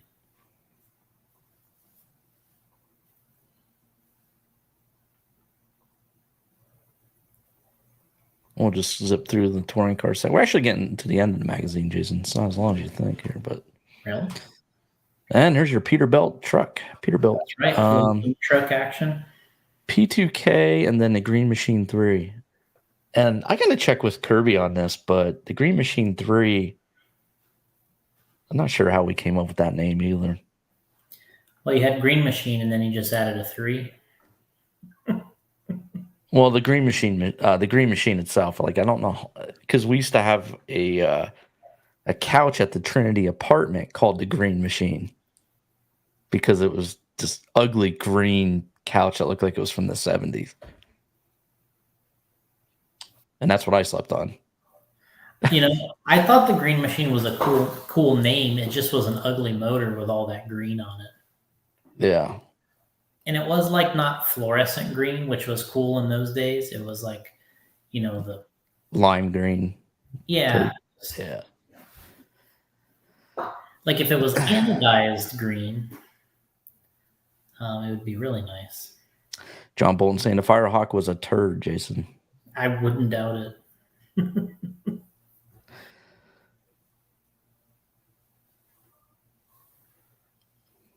Mike Woods is asking, was it Dieter's couch? It might have been. I don't know. It was there when I got there. So I claimed it. It was actually comfortable. And I slept on that thing. It was awesome. You slept on the couch? Yeah, it actually folded out to a bed. Okay. But it looked like it was something from the 70s. Oh, wow. It had that feel to it, that vinyl or whatever you would call it. And it's like the cheap leather or whatever, you know. Pleather, yeah. But it was just, oh my God. Yeah, anytime you move, it was like, yeah.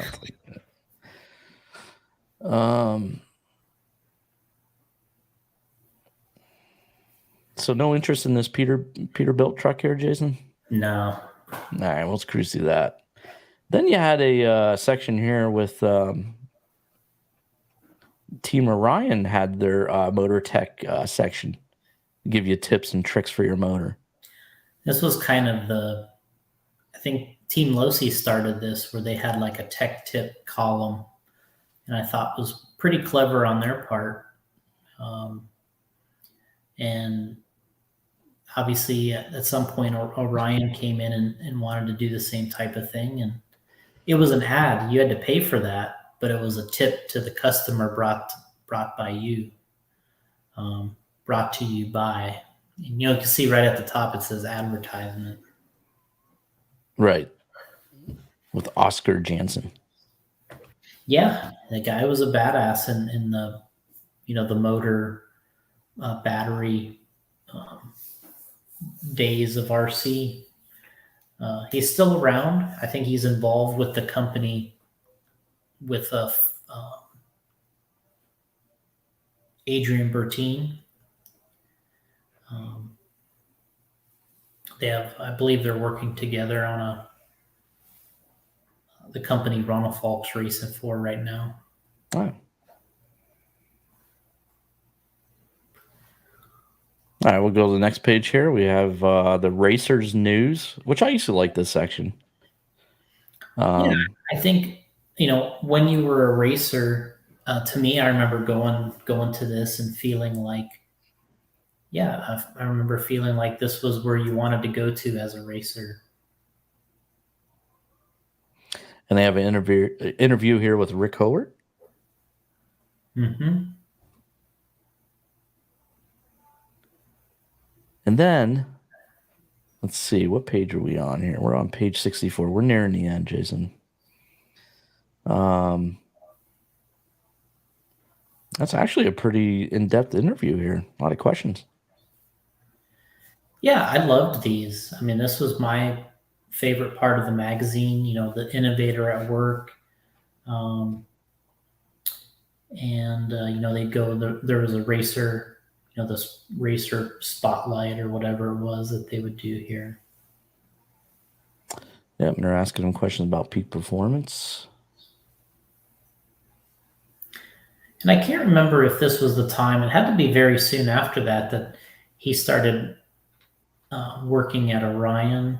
I believe Peak got purchased by Orion, and he kind of started running both of the companies. And then we got the Trinity released polarized brushes.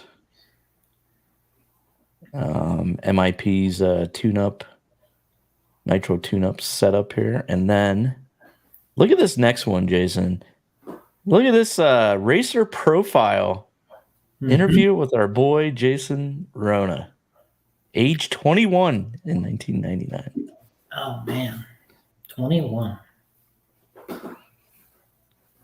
Team Associated Reedy driver Jason Rona is well known as a competitive RC racer, and he recently began his career with Proline as an engineering assistant.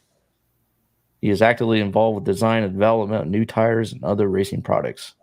I had a chance to talk to Jason at the Proline Reedy RC Car Action Endless Summer Classic is when this took place. I remember the race.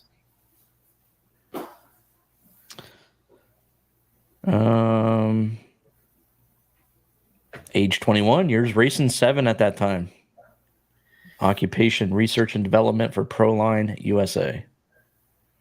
Seems like that 7 years is kind of off, but yeah. Hometown, Redlands, California. First RC car, Tamiya Cloudbuster. I started at the end of 1990, so 91, 92, 93. Maybe the interview took place in 98. Maybe, yeah. Nick is saying, look at those frosted tips. Yeah. I don't remember if it was before or after that, when we all went blonde back then. But yeah, that was the cool thing to do.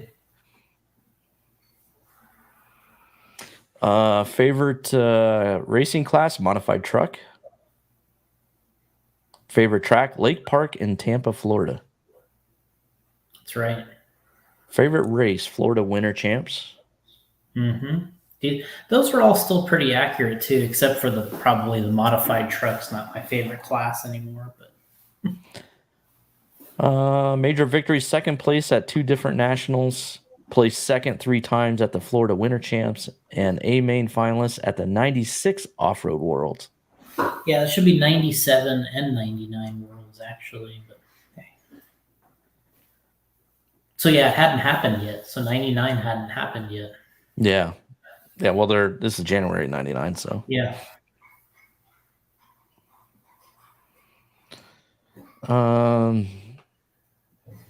What else do you like to do when you're not working or racing? Back then, Jason said, I like basketball a lot, so I play as often as I can. There you go. And I'm not very good. Shocking. Or I wasn't very good, I guess you could say. Were you wearing Jordans when you were playing? Probably not. No. Yeah, probably not in those days. What drivers do you most enjoy competing against? And Jason says, I enjoy competing against any driver who has a good attitude, about racing. That's kind still of hold the politically correct answer. Okay. What is it like to work with Scott Hughes, the squirrel? Is he still a madman? Jason says Scott is pretty much out of control most of the time. He's always funny and keeps everyone laughing. On the other hand, he also knows his job responsibilities and he's good at getting the job done. Yeah, which is true. It's probably still true today.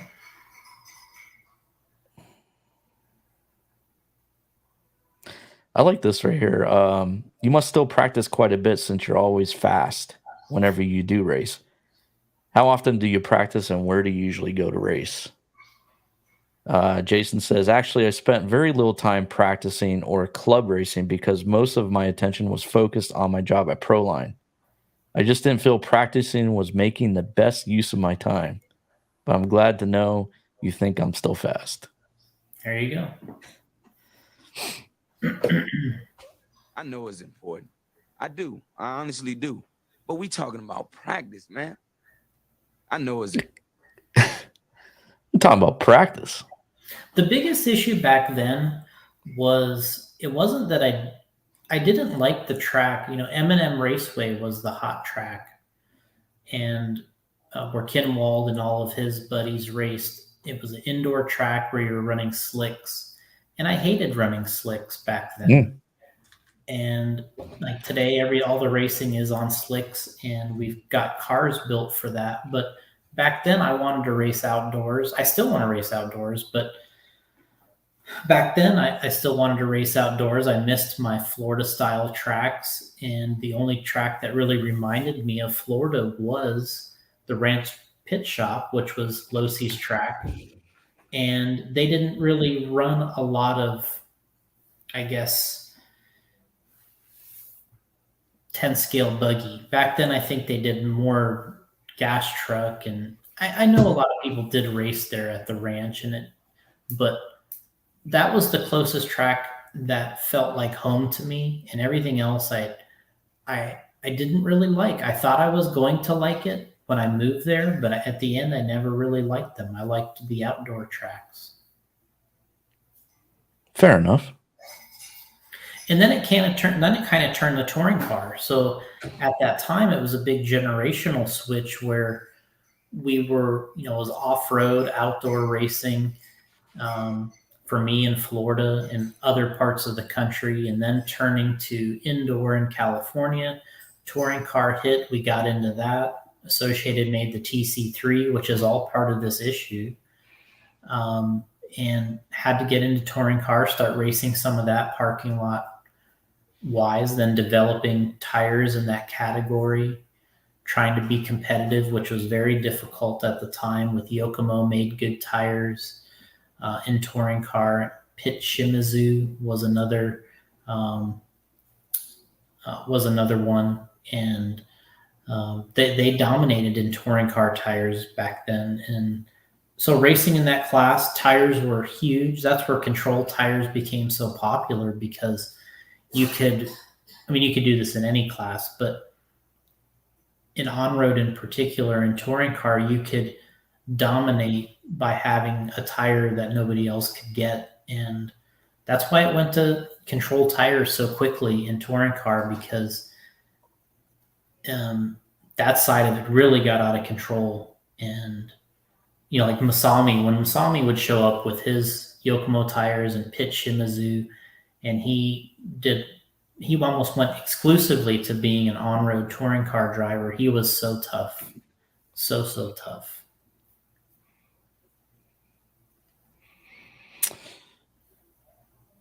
Larry Tom's asking, what tires did you work on at Proline? Like the one we talked about earlier, the Masher 2000, the Super Square Fuzzies. We did the Radius Rib front tire, which won the Worlds in '99.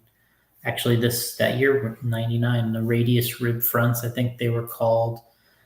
We had a tire called the Slash that we worked on. A bunch of wheels. the Dish Velocity wheels for stadium trucks, the buggy, 10 scale buggies, stubbles. Yep, worked on those. What were a lot of touring car stuff was happening at that time. So there was many different variations of touring car tires, low profile stuff.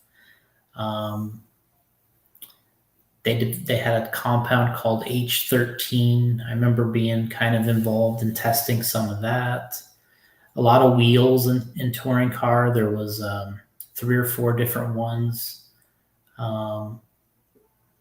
And so that was a lot of wheels. Did a lot of wheels. The T-Max didn't quite hit yet. That would have been a big thing, but didn't. But it worked on a lot of bodies too. A lot of the body for the Deja Vu, they called them, for the 10 scale buggies. A lot of the truck bodies, that Stampede, the Rustler, the touring car stuff. Wow, it's a lot. Yeah, there was definitely a lot of projects. John Bolton's asking, how do you pick new tire compounds? How many hours goes into it? I mean, it's kind of there's a lot of kind of proprietary information with tire compounds. And I mean, when we started, we went through about 12 or 13 different compounds before we got to where we wanted to be in 10 scale off-road. And then, obviously you go from there, but it took about 12 or 13 to get pretty close to start. And touring car, I don't think Proline ever got there in touring car, never got the belted tire right, and never got the compound quite right. But it was close, and they ran many races with them, and it was just an interesting time period, that 99, 2000 area, racing on asphalt and carpet on road. That was a tough, it was hard to have everything right. You had to race on carpet, be competitive. You had to race on asphalt, be competitive. So you had many of these battles going on in those days, which is the bodies. You had the Losi, you had the Stratuses, the Andes Stratus, the Losi Stratus. You had the you did have the what was the other one? The Protoform Stratus. Those were the dominating ones there at the beginning. So you were chasing the body part of it, you were chasing the tire part of it, and then the wheels. I remember we were the first one to make a dish wheel for touring car, and that was a pretty big thing, because now, pretty much, it went almost exclusively to dish wheels in touring car as well. So I remember having my first TC3 with a Protoform Stratus,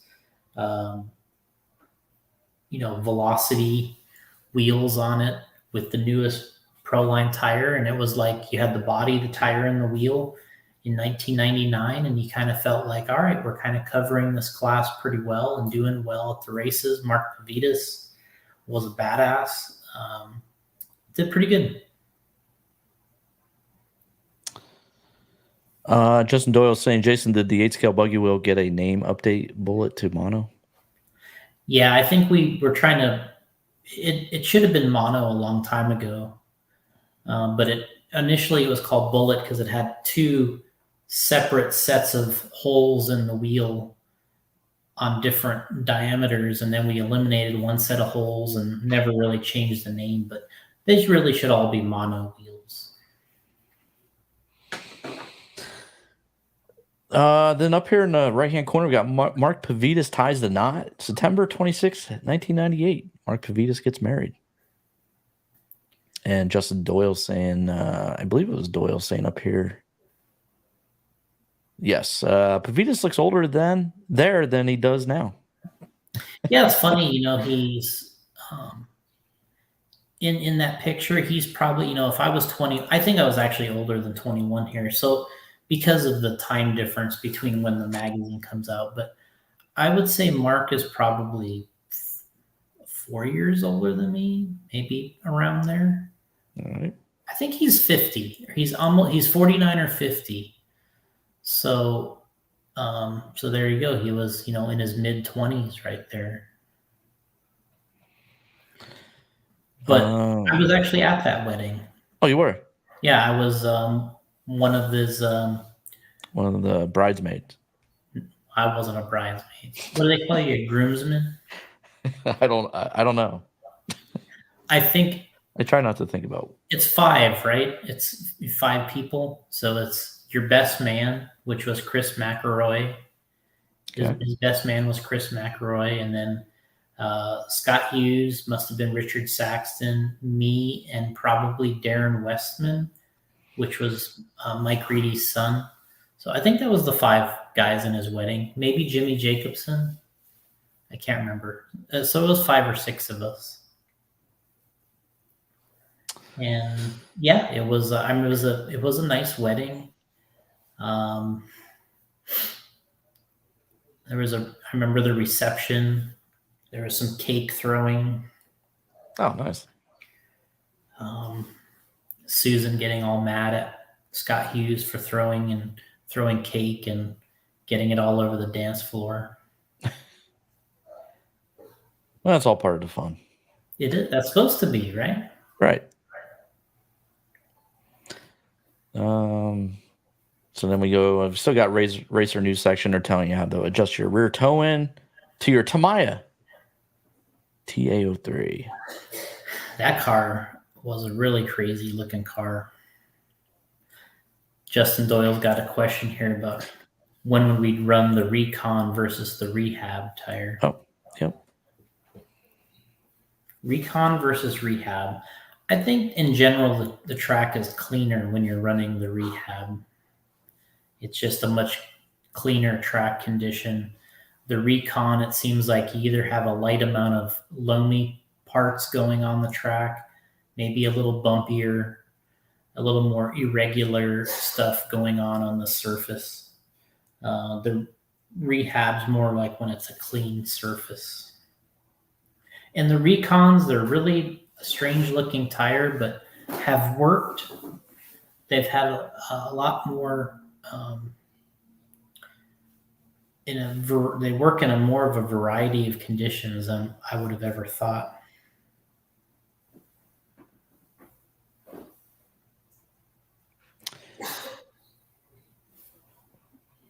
Next page is the Kyosho Off-Road Fuel Challenge in Waldorf, Maryland. Big names were there like Richard Saxon, Chris Moore, Doug Von Mosch, and Dave Henry. Yeah, I didn't go to that race. I didn't do as many of the races there at that time period, but yeah, this was a big time. I mean, obviously you see Richard there, who was the king of gas truck at that time, and maybe even the king of 8 scale, but those was a pretty good time.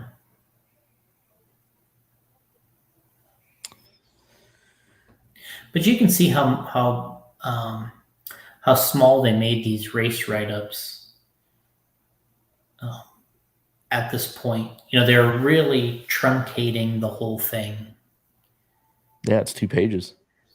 Back in the old days, they would be many pages for a race write-up. But I want to say, I can't really see it, but maybe there could be maybe Jared Tebow starting to pop in here. There's one little guy here with a Associated shirt, but got to be getting close to the time when Jared starts getting in here. I do not see him in the results, but Okay. yeah. So Buggy A main, Dave Henry won. Truck A main, Peter Head won. Truck A main, 8 scale truck A main, Peter won. 10 scale truck A main, Richard Saxton with his RC10 GT. And then the 10 scale Buggy A was Rob. I can't pronounce it. I can't even Rob Knaus. So yeah, Saxton won. Todd Lewis, which dude, he was fast. He was one of your legends up there. Yeah, on the East Coast here, man. Yep. 8-scale buggy, Saxton was 9th with his Mugen MBX4. There it is. On cue. And there's another associated ad.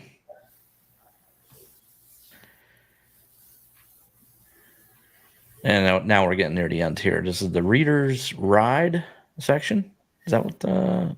Oh, Readers of the Ride. Must be ride of the month. And there's your Ford truck, Jason, with a plow on the front end of it. Yeah, that's a 84 to 86 body style there. It's got a trailer. This is right up your alley. Look at the plowing snow up there. Oh, so you submitted this and then they picked, okay. Because there's some, this is a wild truck here. Monster Hummer that shoots rockets. Oh, how did that not win? You got second place. Yeah, to a snowplow. Dang.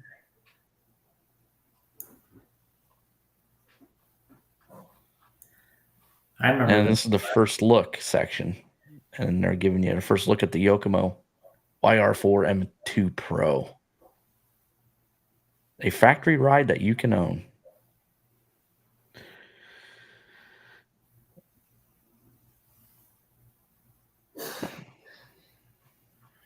I remember this car. I'm trying to remember. I don't think I had one of these, but this was probably being run when we were running the TC3. We had a question earlier back there. I think I missed it. Max Tech. They asked who was behind Max Tech. The guy's name was Super Rat. I don't know. I can't pronounce his last name, but his first name, everybody called him Super Rat. Super Rat. Yeah. Okay. Fair enough.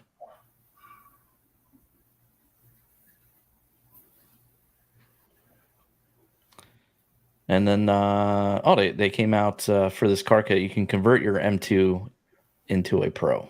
They have a conversion kit. Okay. And then a second look. The second look? Is that right? I guess. Yeah. OFNA Nitro Z10 Pro. Do you remember that car, Jason? Very little. I remember the tires that are on it, though. No. Those were really cool tires back then.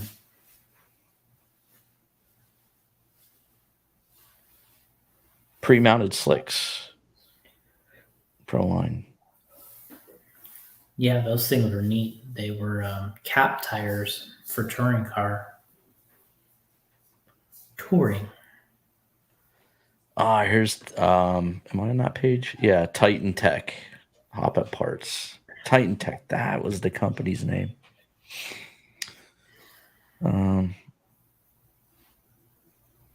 John Bolton's asking who was the guy who always had a parrot. He had a motor company. The Birdman. Was that what his name was? The Birdman? I think so. The Birdman. That's the only way we knew him. The Birdman. I'm pretty sure. Yeah. Yeah. Titan Tech making stuff there for the RC10 GT on that page. Yeah, and then eventually those are the parts I was talking about right there earlier, that they made that engine mount that braced the chassis, and then the top, the transmission brace that mounted in three sets of locations as opposed to the two that was on the associated truck. So those were actually really good parts to have on your truck.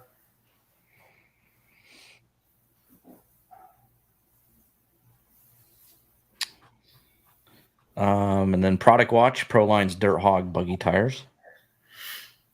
Oh, that was another tire I worked on. The likes on that tire is go anywhere tread pattern is great for fun running.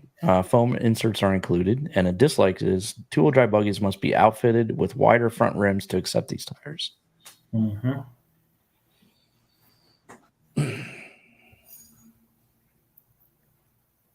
And that's it, because then we get to the track directory.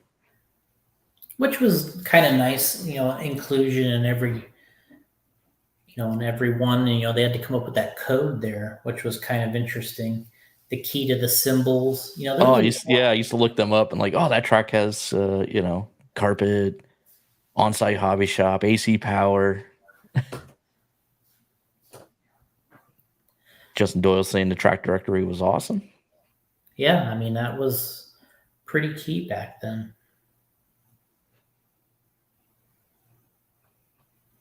Look at the tracks, man. Tons of them. Yeah, Justin Doyle, you're correct. I would always look at the symbols also. If I was going to go to a different track, I'd just check it out. Oh, they got food. Sweet. Little fork there with the knife. See that?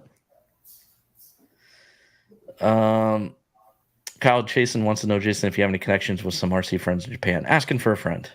He does not. Next. Masami's from Japan.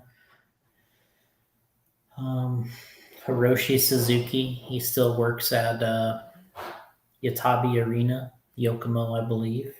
Oh, cool. More than that, but those are the ones off the top of my head. Alex Sturgeon saying the Nebraska ones were always wrong. I could see that. What's it say for North Carolina? Okay, we'll look that up.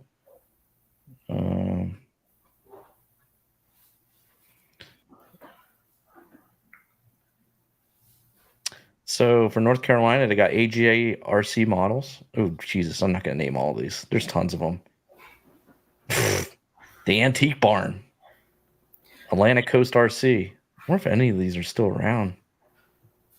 CNC Hobby Speedway. Just tell Justin just to look them up on the internet. Yeah, look them up yourself. But Ultra Tracks, man, that North Carolina Ultra Tracks, that sounds Mega Track.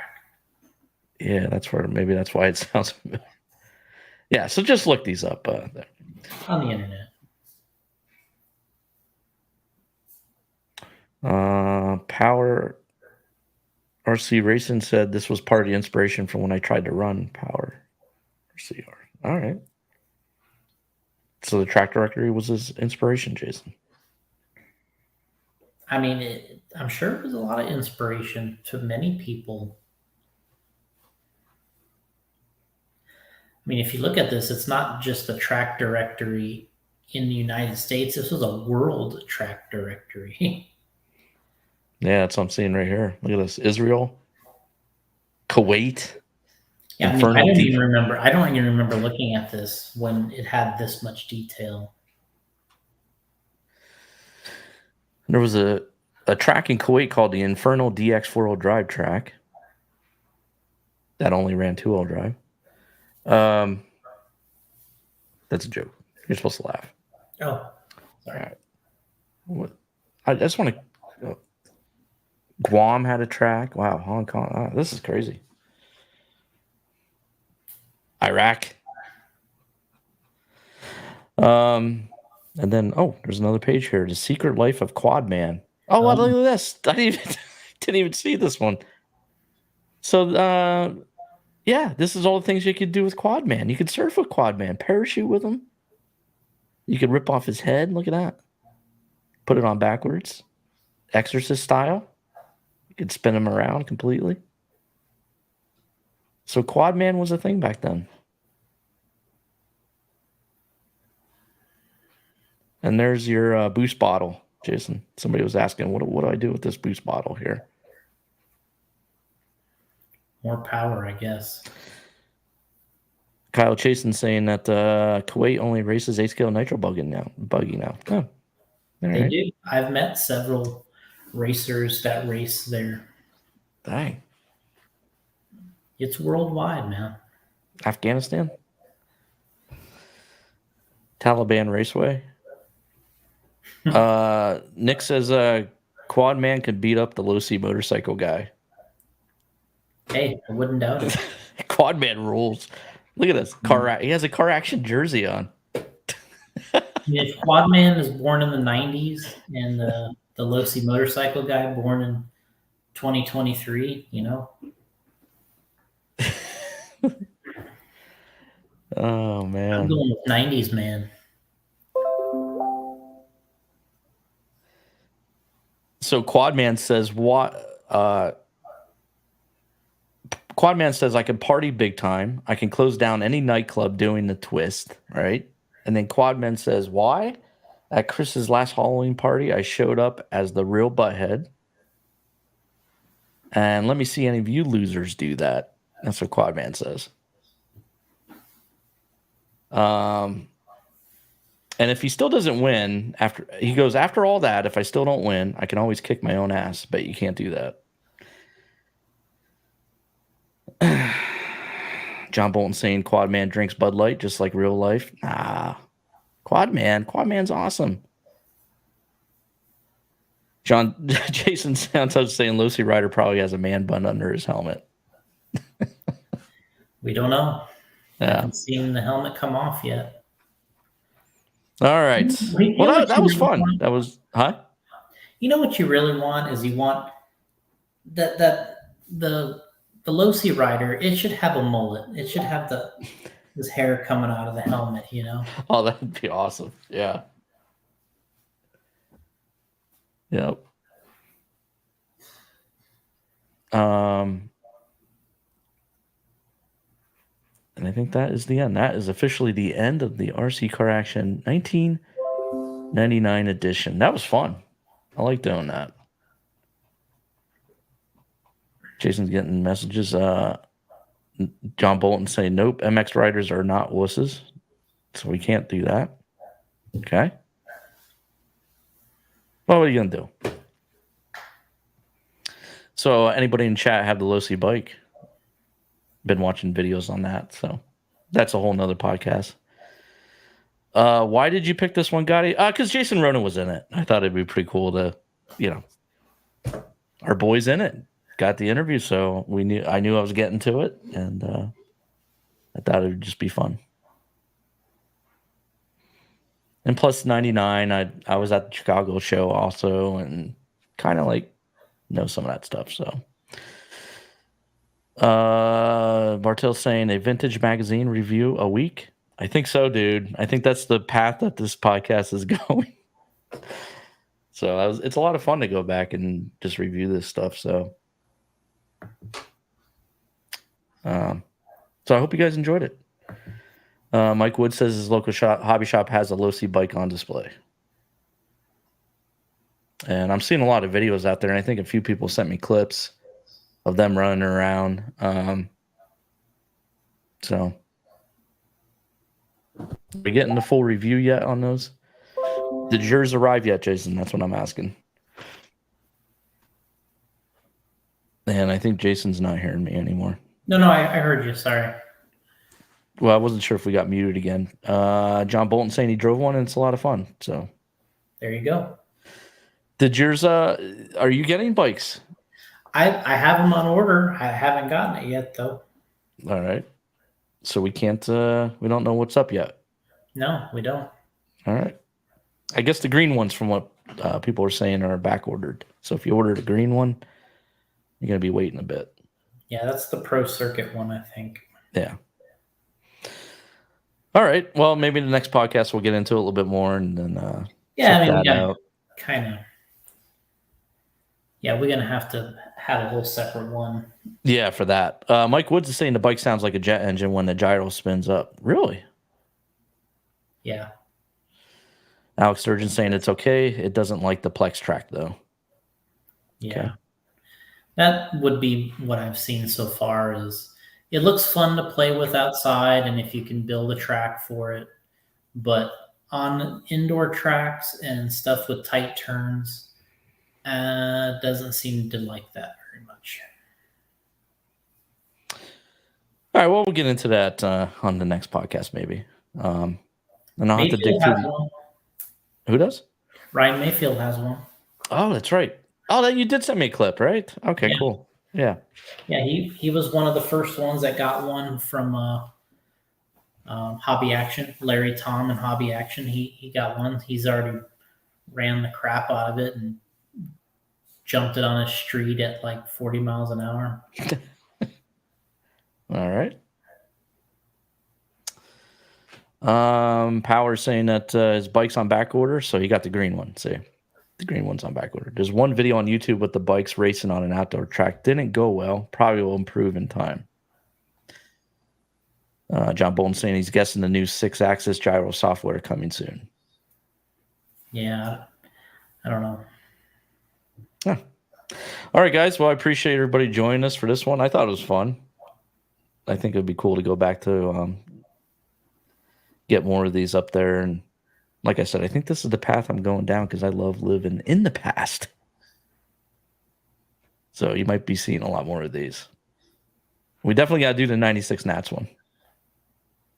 Without a doubt. Could have buried it. All right, guys. We appreciate everybody joining us for 246. Jason, you're off to race this weekend? No, not anymore. We were going to go out to Arizona to the AZ states, but kind of some plans changed, so I'm not going to be able to make it, but we will be getting out there for another event soon. Bartel saying, gotta say, it was awesome to review the magazine you both had contributions in. Thank you. Yeah, it's fun. I enjoyed it. All right, guys, we'll catch you on the next one then. Jason, hopefully next week we're doing pretty good. We're staying on course. Yeah, I mean, if I'm still here this week, we could do another one, talk about the current events. We got a couple cool things that just happened. So. Oh, cool. Great. Yeah, just let me know. We'll knock one out. All right. Mike Wood saying, nice job, guys. See you next time. All right, guys. We'll catch you later on the next one. See you, Justin. And see you, fans. Ripheads, right? See you, Ripheads. fans and ripheads.